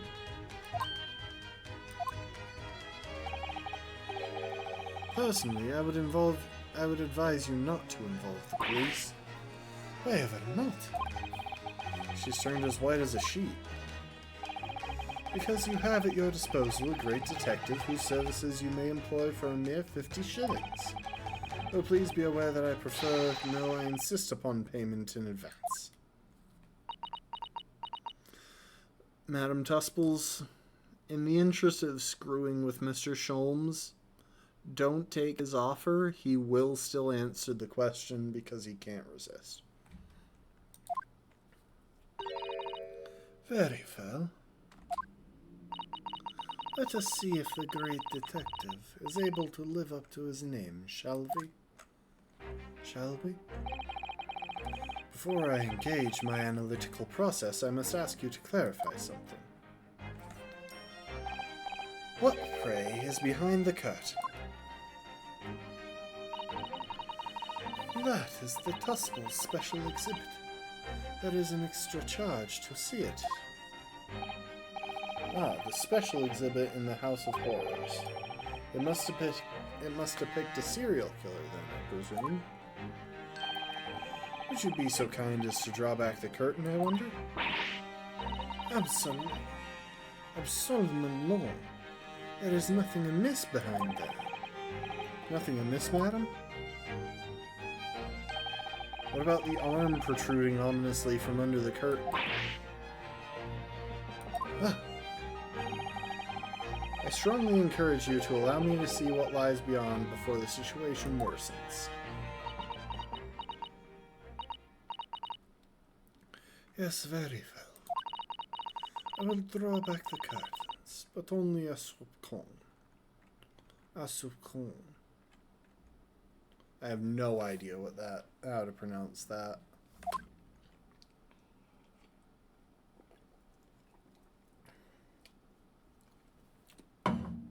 At this point, the attempts at a French accent have been reduced to pretty much just a softer version of the Transylvanian accent I use for Van Zieks. I must confess I peeked behind the curtain earlier. The Tusples special exhibit is a very bleak graveyard scene. And yet, somewhat surprisingly, the waxwork killer one would expect is nowhere to be seen. What does strike one, however, is the portly gentleman lying peacefully on his back on the floor. Is he dead? Well then, perhaps, Mr. Sholmes, that man on the floor is the ruthless killer himself. I'm afraid not, my dear fellow. He's a perfectly ordinary London gentleman. Not even a waxwork, in fact. What? As skillfully made as these waxworks are, they are always indistinguishable from real humans. So, allow me to present my two conclusions. The first is that a sizable business transaction has been taking place in the special exhibit. Why would you say? Why would you say that? And the second is that the aforementioned transaction is linked to a serious crime. Ah! She looks as pale as candle wax. I don't understand. So, Madam Tusples, as you've agreed to my fee, you shall now have the pleasure of seeing this famously great detective and temporary exhibit at work.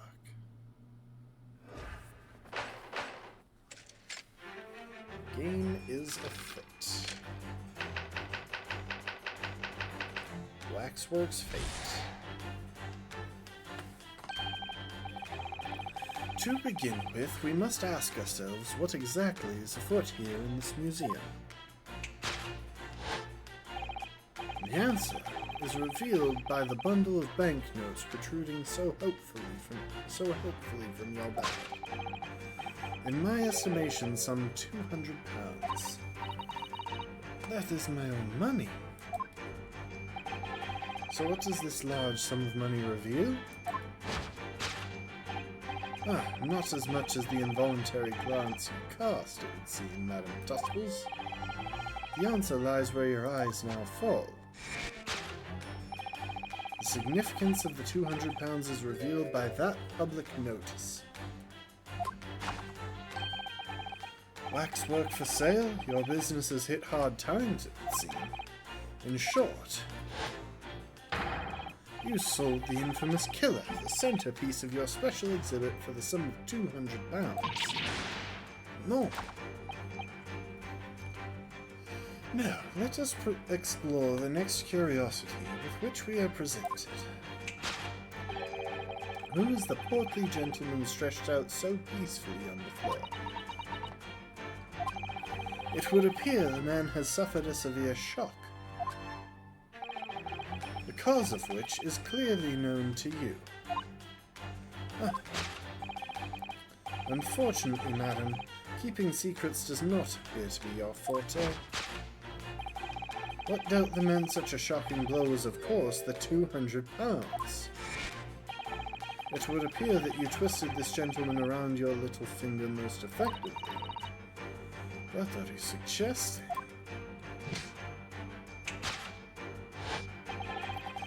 He rashly agreed to the purchase of the waxwork for the sum of 200 pounds.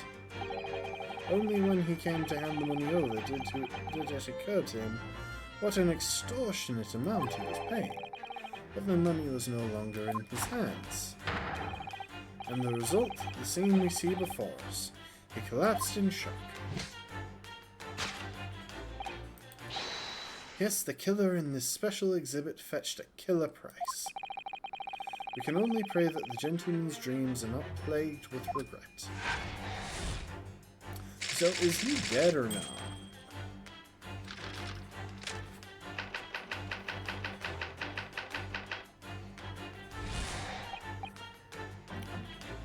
The question that arises then is what has become of the waxwork that changed hands.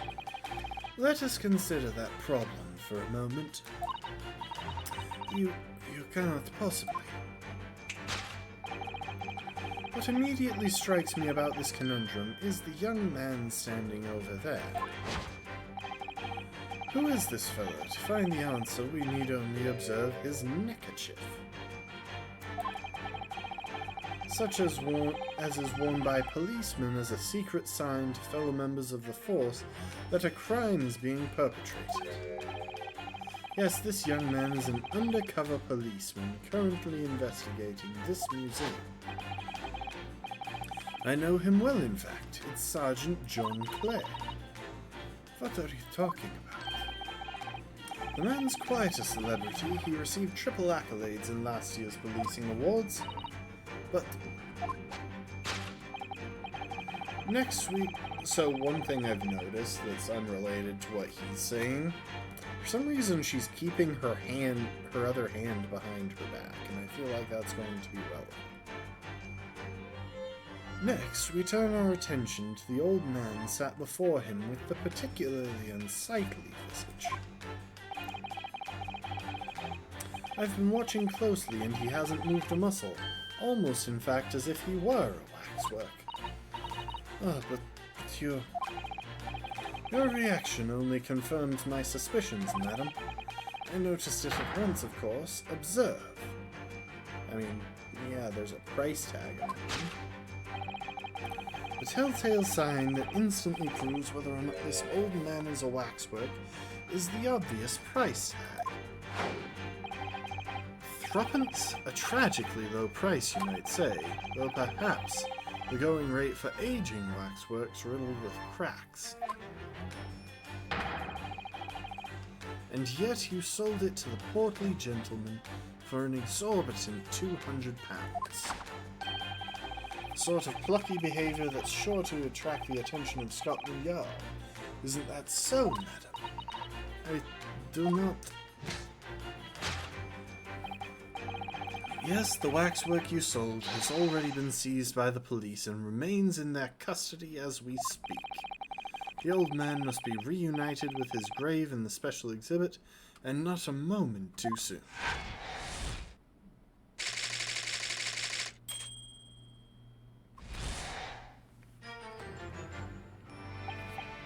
This concludes Herlock Sholmes' great deduction of this horrifying puzzle.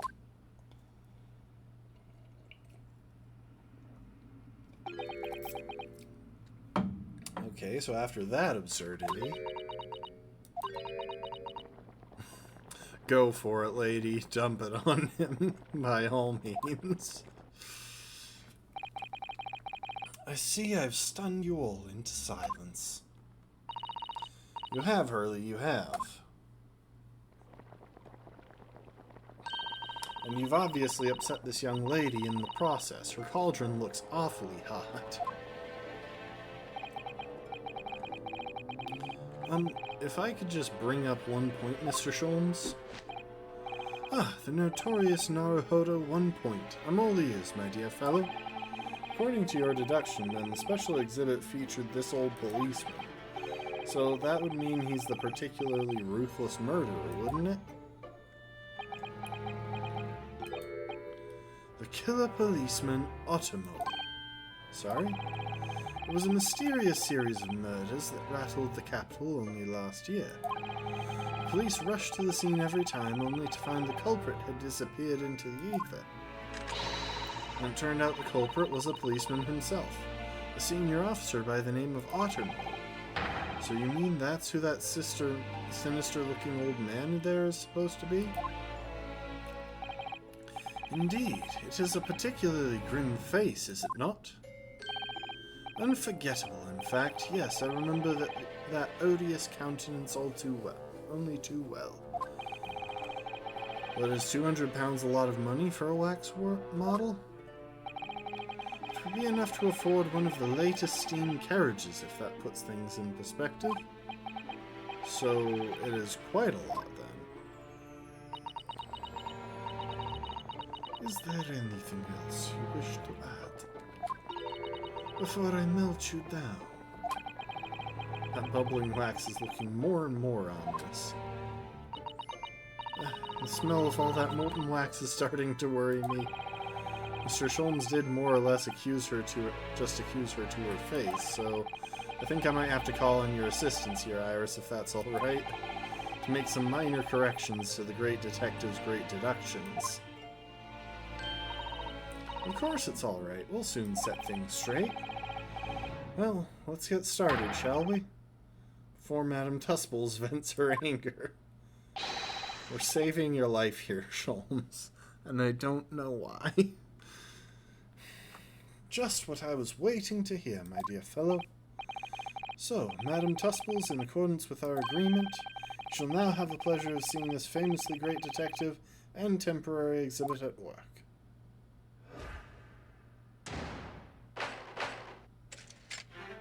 Move it, Mr. Sholmes.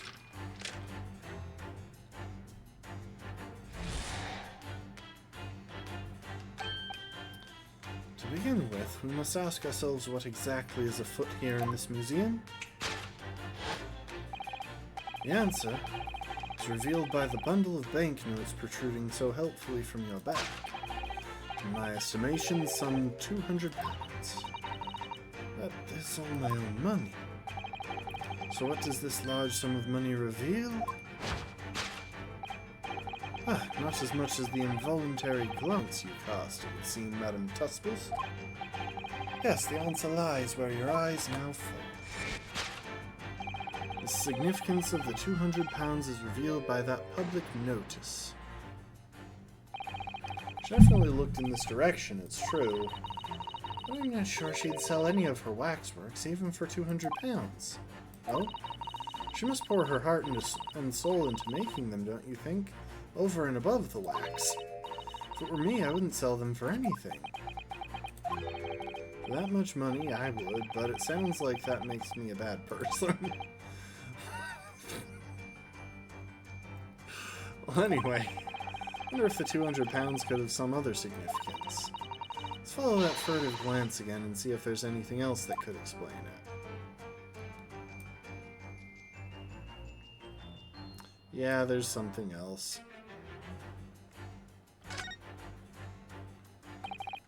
Waxwork for sale? Would anyone really buy models of mass murderers?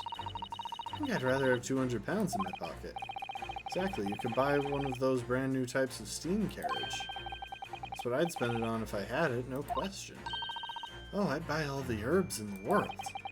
Must be another explanation for the money.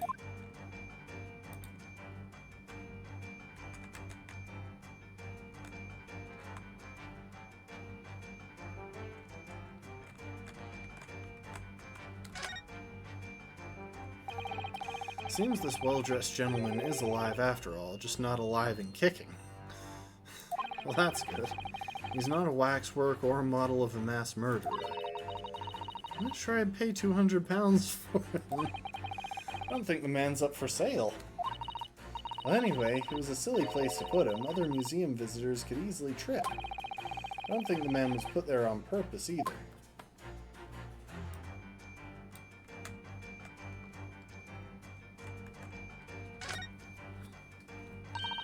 What's that note doing pinned on the wall there? Oh yes, let's see. Dear Madame Tusples, we've taken the prisoner from this room. The price for his safe return is 200 pounds. Have the money ready by noon on 23rd October. What? This is... It's just like the sort of thing that's left behind when someone's kidnapped. Yes, it's a ransom note. Exactly. Oh, so if I hadn't clicked on that, I would have been wrong. Take that!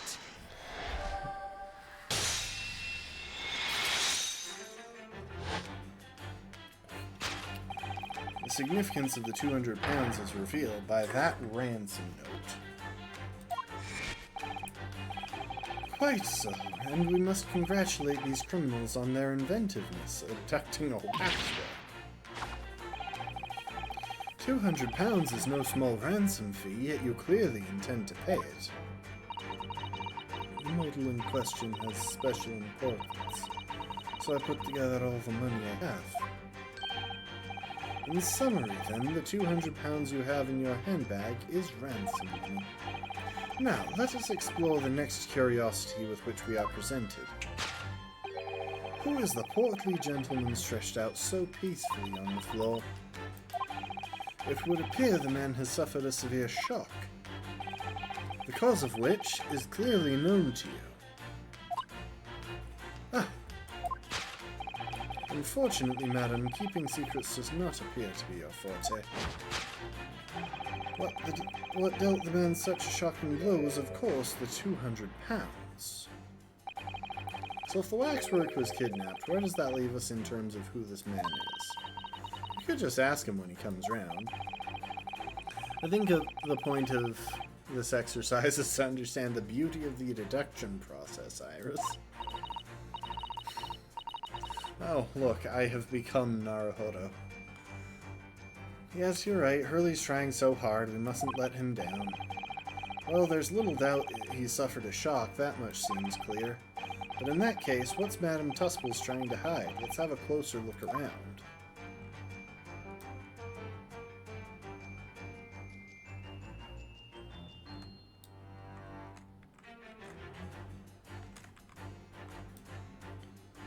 Okay, so that's definitely not her hand. I was right to notice that.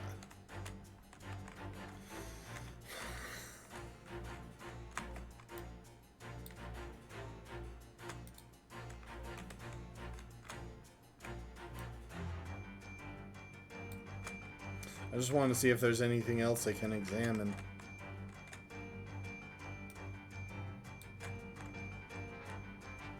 Let's look at her braid. Madame Tusples has very long hair, doesn't she? Yes, but you couldn't tell looking at her from the front. You know, it looks rather like a whip, don't you think? Sort of whip that could have floored the gentleman with a single crack. That seems a little far-fetched, even for you, Runo. I don't know if I'll be able to examine anything not on her person.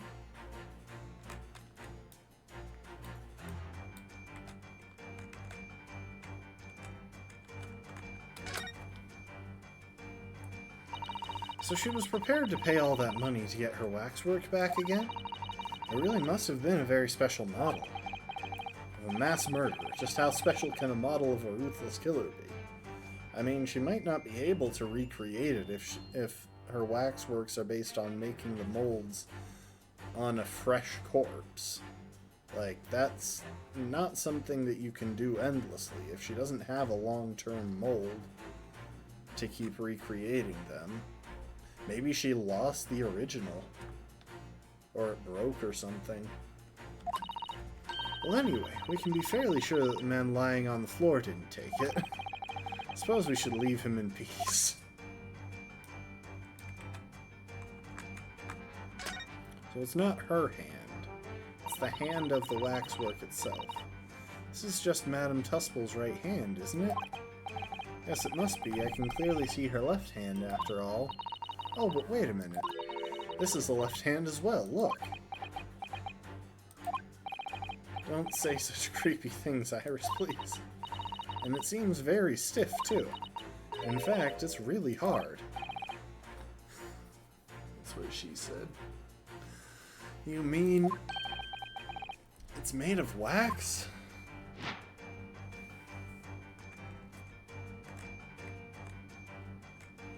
Take that!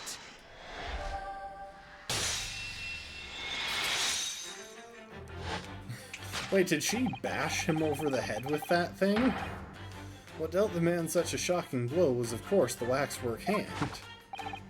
Indeed, with a solid waxwork limb, one could deliver a very substantial blow. I feel like it would break before a person was knocked unconscious with it. How could you? The hand protruding from the bottom of your cape. It ought to be a right hand, but closer inspection reveals that it is, in fact, a left hand. And somewhat masculine as well. In other words, it does not belong to you. Well, it probably does belong to her if it's the hand of a waxwork model. It's not her hand, but it is a hand that belongs to her.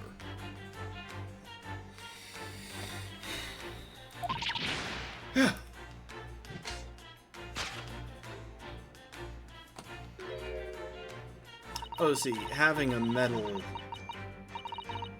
skeleton inside would make it more effective at providing a sound thump. Some of the visitors to my museum can be troublesome. They meddle with the exhibits and cause damage. So you mean that arm? Yes, this gentleman saw fit to try to remove it as a souvenir. Small keepsake. You're taking a whole branch of a cherry tree when you go to view the blossoms. I'm afraid I had to teach the man a lesson. We confronted the man and tried to take the arm back. And the result, the scene we see before us. He was knocked unconscious, a point we may need to revisit later, but for the time being we have our conclusion.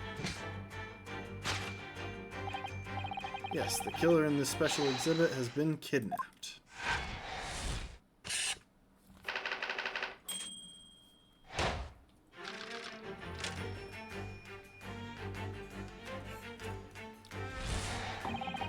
The question that arises, then, is what has become of the waxwork that changed hands? Let us consider that problem for a moment. You cannot possibly. What immediately strikes me about this conundrum is the young man standing over there. Who is this fellow? To find the answer, we need only to observe his neckerchief. According to Mr. Sholmes, the yellow neckerchief is a sign to other policemen that some crime is underway. A way of communicating with his colleagues without revealing his identity, yes. It's a secret that's closely guarded by Scotland Yard, that Mr. Sholmes didn't hesitate to give away.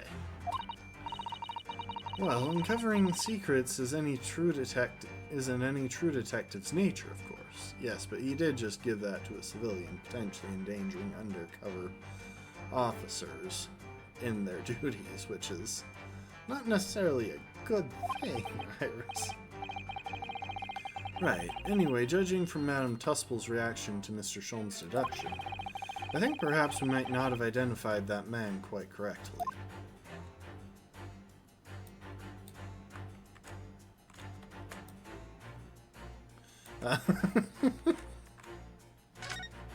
Let's look at the neckerchief.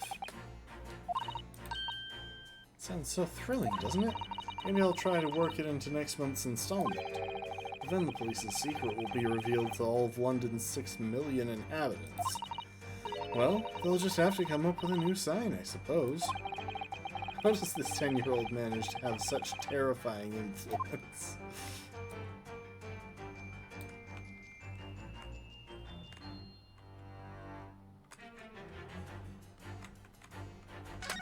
Let's look at his cap.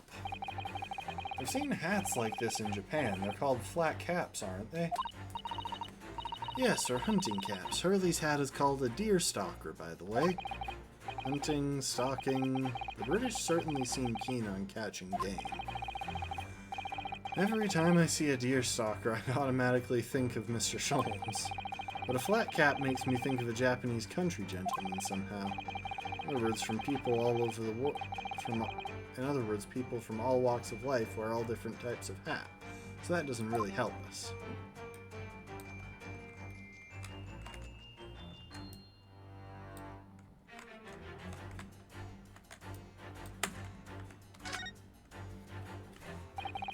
What the? The man has a stub sticking out of his shoulder where his arm should be. Oh, well, that settles that then. Right, this isn't a real person at all. His entire arm's been ripped off from the shoulder down. His arm's been... Of course, that ties in with what we just found out. Take that! Shoulder stub. Who is this fellow? To find the answer, we need only observe his shoulder stub. No such boneless human walks this earth, of that I can assure you. In other words, the man standing here, the young Sergeant John Clay, is in fact, defying all odds, a waxwork model. I seem to remember it was you who concluded he was a real person in the first place, Mr. Sholmes. He has become quite a celebrity in London, being the winner of no less than 3 policing awards last year. I simply had to make a model of the man. Naturally, what other explanation could there be? And it was this detective's arm that was pulled off by the man on the floor in the special exhibit, wasn't it?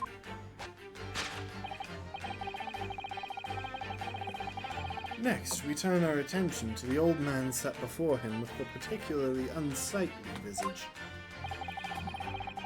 I've been watching closely, and he hasn't moved a muscle, almost, in fact, as if he were a waxwork. Ah, but your reaction only confirms my suspicions, madam. I noticed it at once, of course. Observe. A telltale sign that instantly proves whether or not this old man is a waxwork is the obvious price tag. A killer policeman called Ottermole, was it? Was he well known? It's all over the papers last year, but I can't say I know what he looks like.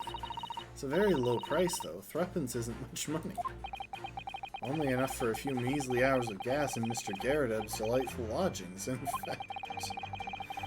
So this is the special killer taken from the exhibit. Is it? Waxwork that somebody stole from the museum and tried to ransom for £200? Is this crusty old killer policeman Ottermole? Really? Perhaps we should have a good look around again and see if another idea crops up. 3 pence? It's a far cry from 200 pounds, isn't it? For 3 pence, you could buy it and put it on display in your room, Runo. I think I'd rather not go to sleep being watched by an old man if that's all the same to you. This price tag does stand out, doesn't it? I mean, you couldn't even buy the helmet on his head for that much money, I don't think. I wonder what the price tag's really for, then. It's for the scarf.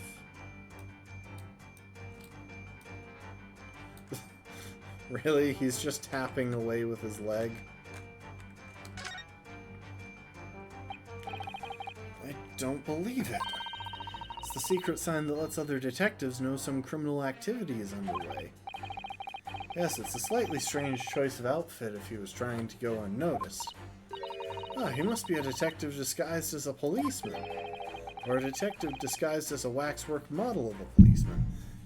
Honestly, I think that might be true. But anyway. It doesn't look like he's clever enough to think of something like that, though. Perhaps you should try to be a little more polite about him, Iris?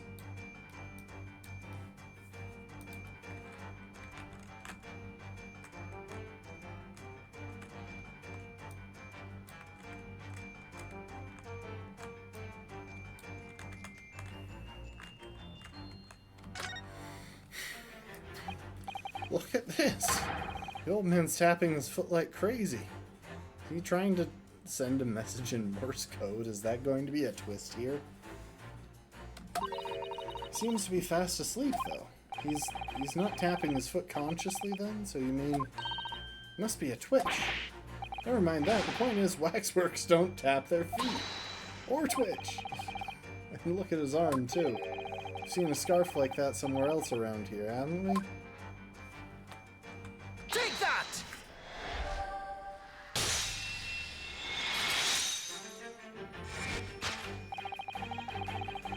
A telltale sign that instantly proves whether or not this old man is a waxwork is the obvious twitch.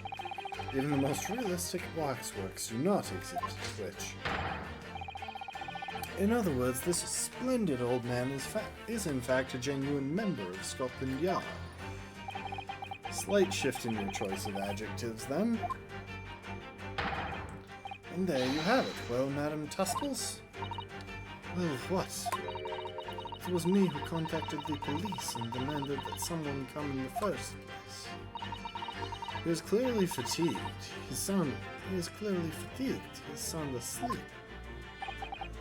But then, what's this tag about showing a price of 3 pence?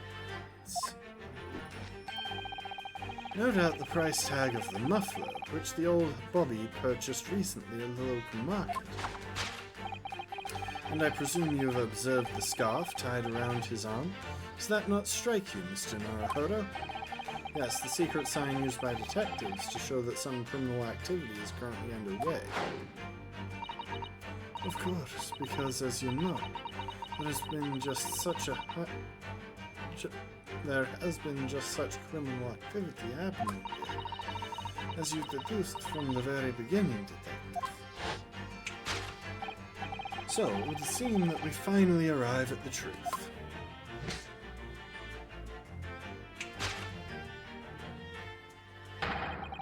Waxwork of the especially ruthless killer from the special exhibit has been kidnapped.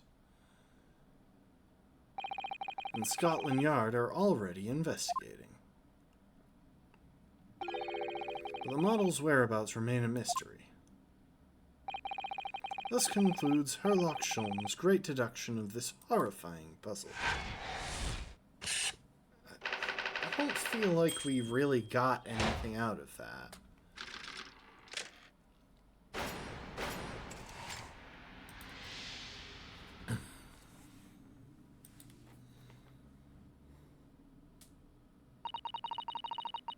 All sorts of people visit my museum here. Men and women, young and old. Sometimes they drop in just for a short time on their way back from the pub. I welcome them all. But if anyone tries to damage my exhibits, I do not take it lightly. Anyway.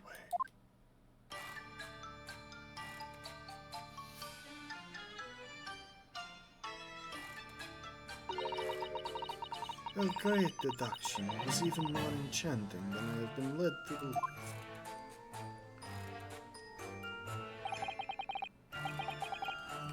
Not half so enchanting as your smile, man. That wasn't me speaking for anyone in the scene. That was just me. This lady is hot.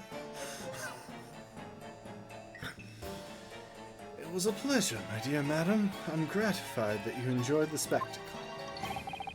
As for your rough customer, I have no doubt he'll regain consciousness shortly and return home.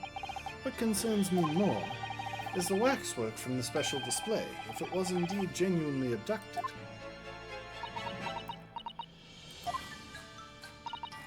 Yes, tragically, it was.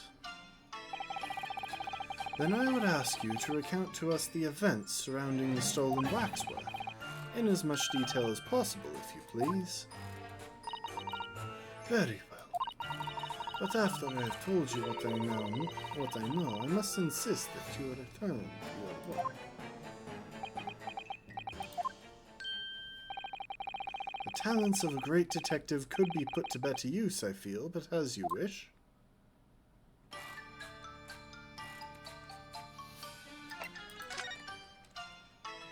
I'm a lawyer, by the way, in case you're into that. Madam, there's something I'd like to show you. Oh wait, I already showed her.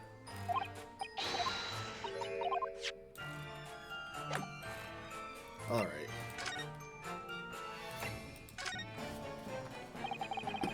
Tell us more about the stolen waxwork, please. It was some days ago now, when I came in here one morning. I immediately noticed that waxwork was missing from the special exhibit there. It is your most prominent display, so that's why the curtains were closed. And I found the ransom note in its place. The culprit must have broken in during the night and taken it then? So this waxwork that was stolen, it was a model of some horrible criminal, I suppose. Was it a model of Van Zeeks? The Reaper of the Bailey? Of a particularly horrible criminal, in fact. The killer who left a more profound scar on society than any other.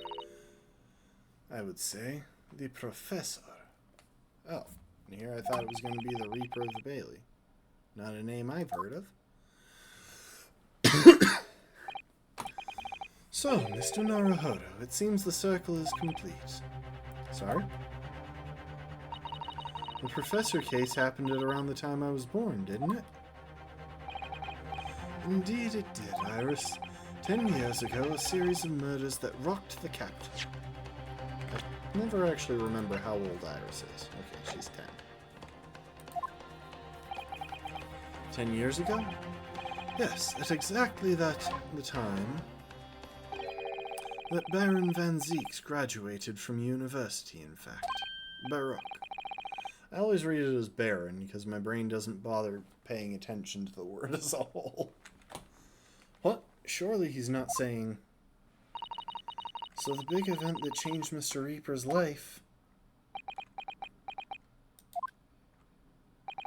As you've surmised, it was the Professor case. Who was this Professor, then?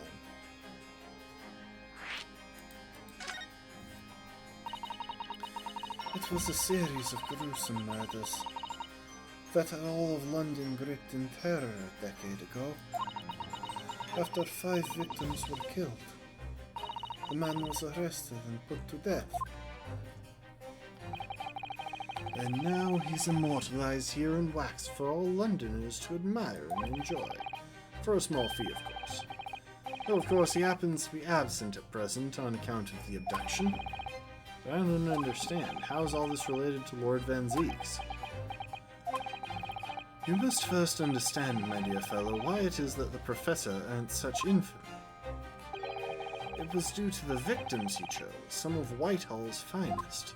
What do you mean, Hurley? Those murdered by the Professor were some of the highest members of the British aristocracy. The members of nobility, even royalty. It sent shockwaves through the country's administration. Members of the... Oh, wait, of course. What Professor Harebrained said. Lord Van Zieks is from a family with noble blood. Oh gosh. It was the 5th victim that led to the professor's arrest. The last of the killer's prey was a young noble by the name of... Clint Van Zieks. No. I don't believe it. Van Zieks? I'm sure you can piece together the rest for yourself. In the wake of his older brother's murder, the young Baroque pursued a career as a prosecutor, and eventually became the Reaper we all know today. I had no idea Lord Van Zieks had such a tragic past. Well, I'm afraid that's all I can say on the matter, for the time being at least. Don't say it for the time being, say it for me, please. I feel like the time being probably already knows, but I don't. After all, I have work to do. As a waxwork exhibit. I'm afraid I shall have to excuse myself as well. Oh yes, of course, it's been a pleasure, thank you.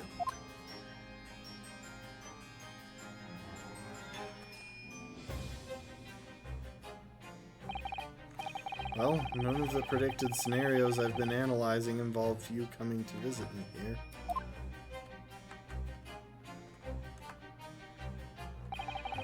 It's been too long, it really has. I'm delighted to see you, Baroque.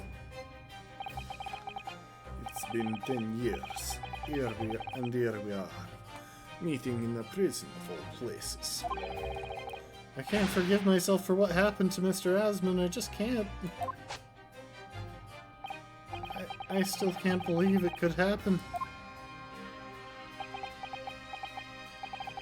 Tomorrow, the court will decide. Yes. I have a young Eastern man acting for my defense. He seems reliable enough, though. It was an accident, a terrible accident. He assures me he can prove it. I must warn you.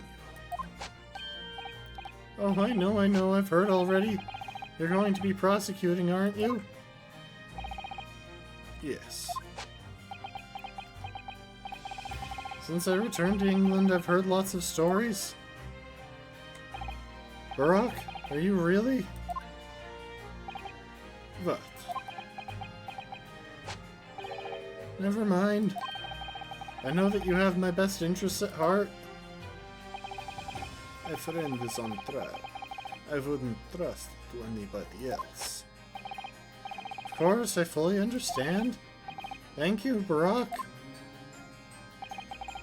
Until tomorrow, then. I'll see you in court.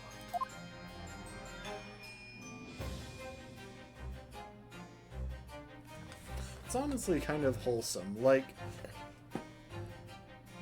towards the end of the game, he stopped acting quite so racist to us. I'm gonna see if that holds out at this stage. But if it does hold out, then he's becoming a more sympathetic character than he's been in the past.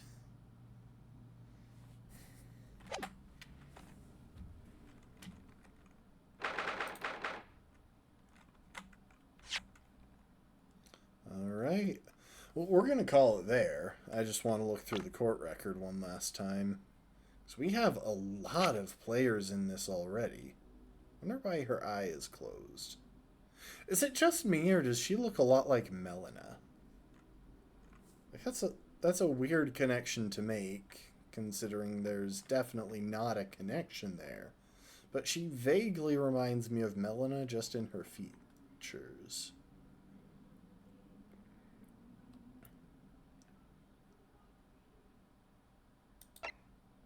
And there's Gina. There's Tobias.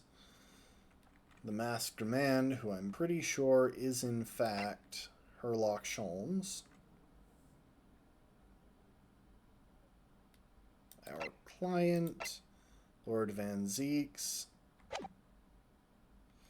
The funny thing is, you can tell he's worried that the Reaper's curse will fall upon his friend.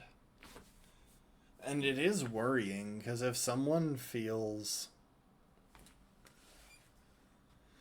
So the theory that occurs to me at the moment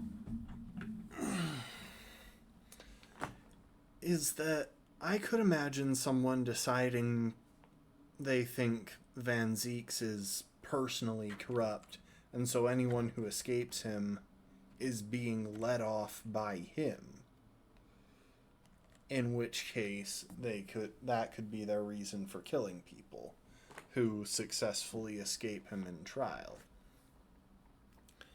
In which case, his friend might just be in a lot more trouble. But yeah, this feels like a good place to call it, considering how much we've gotten through. The stream has been going for a while now.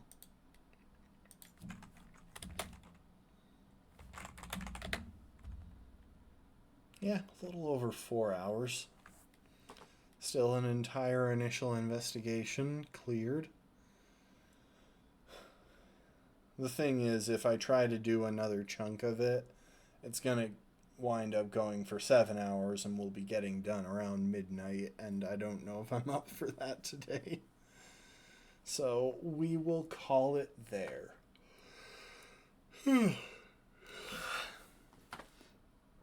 I'm curious to see how this goes, but I don't know how soon I'll be able to stream it again.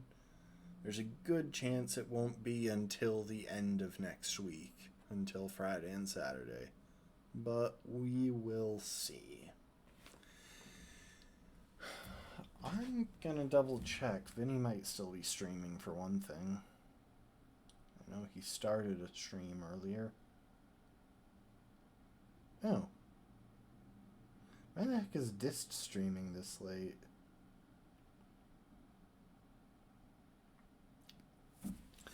I don't know. If we were streaming Elden Ring, I might raid him, but I don't think I will from Phoenix Wright. Anyway, I think we'll just call it there. So yeah, I will try and slip in another stream if I can, but if I can't, oh well. And in the meantime, I appreciate y'all. Hope you enjoyed, and I hope to see you next time. Later, folks. Bye. So long. Peace out.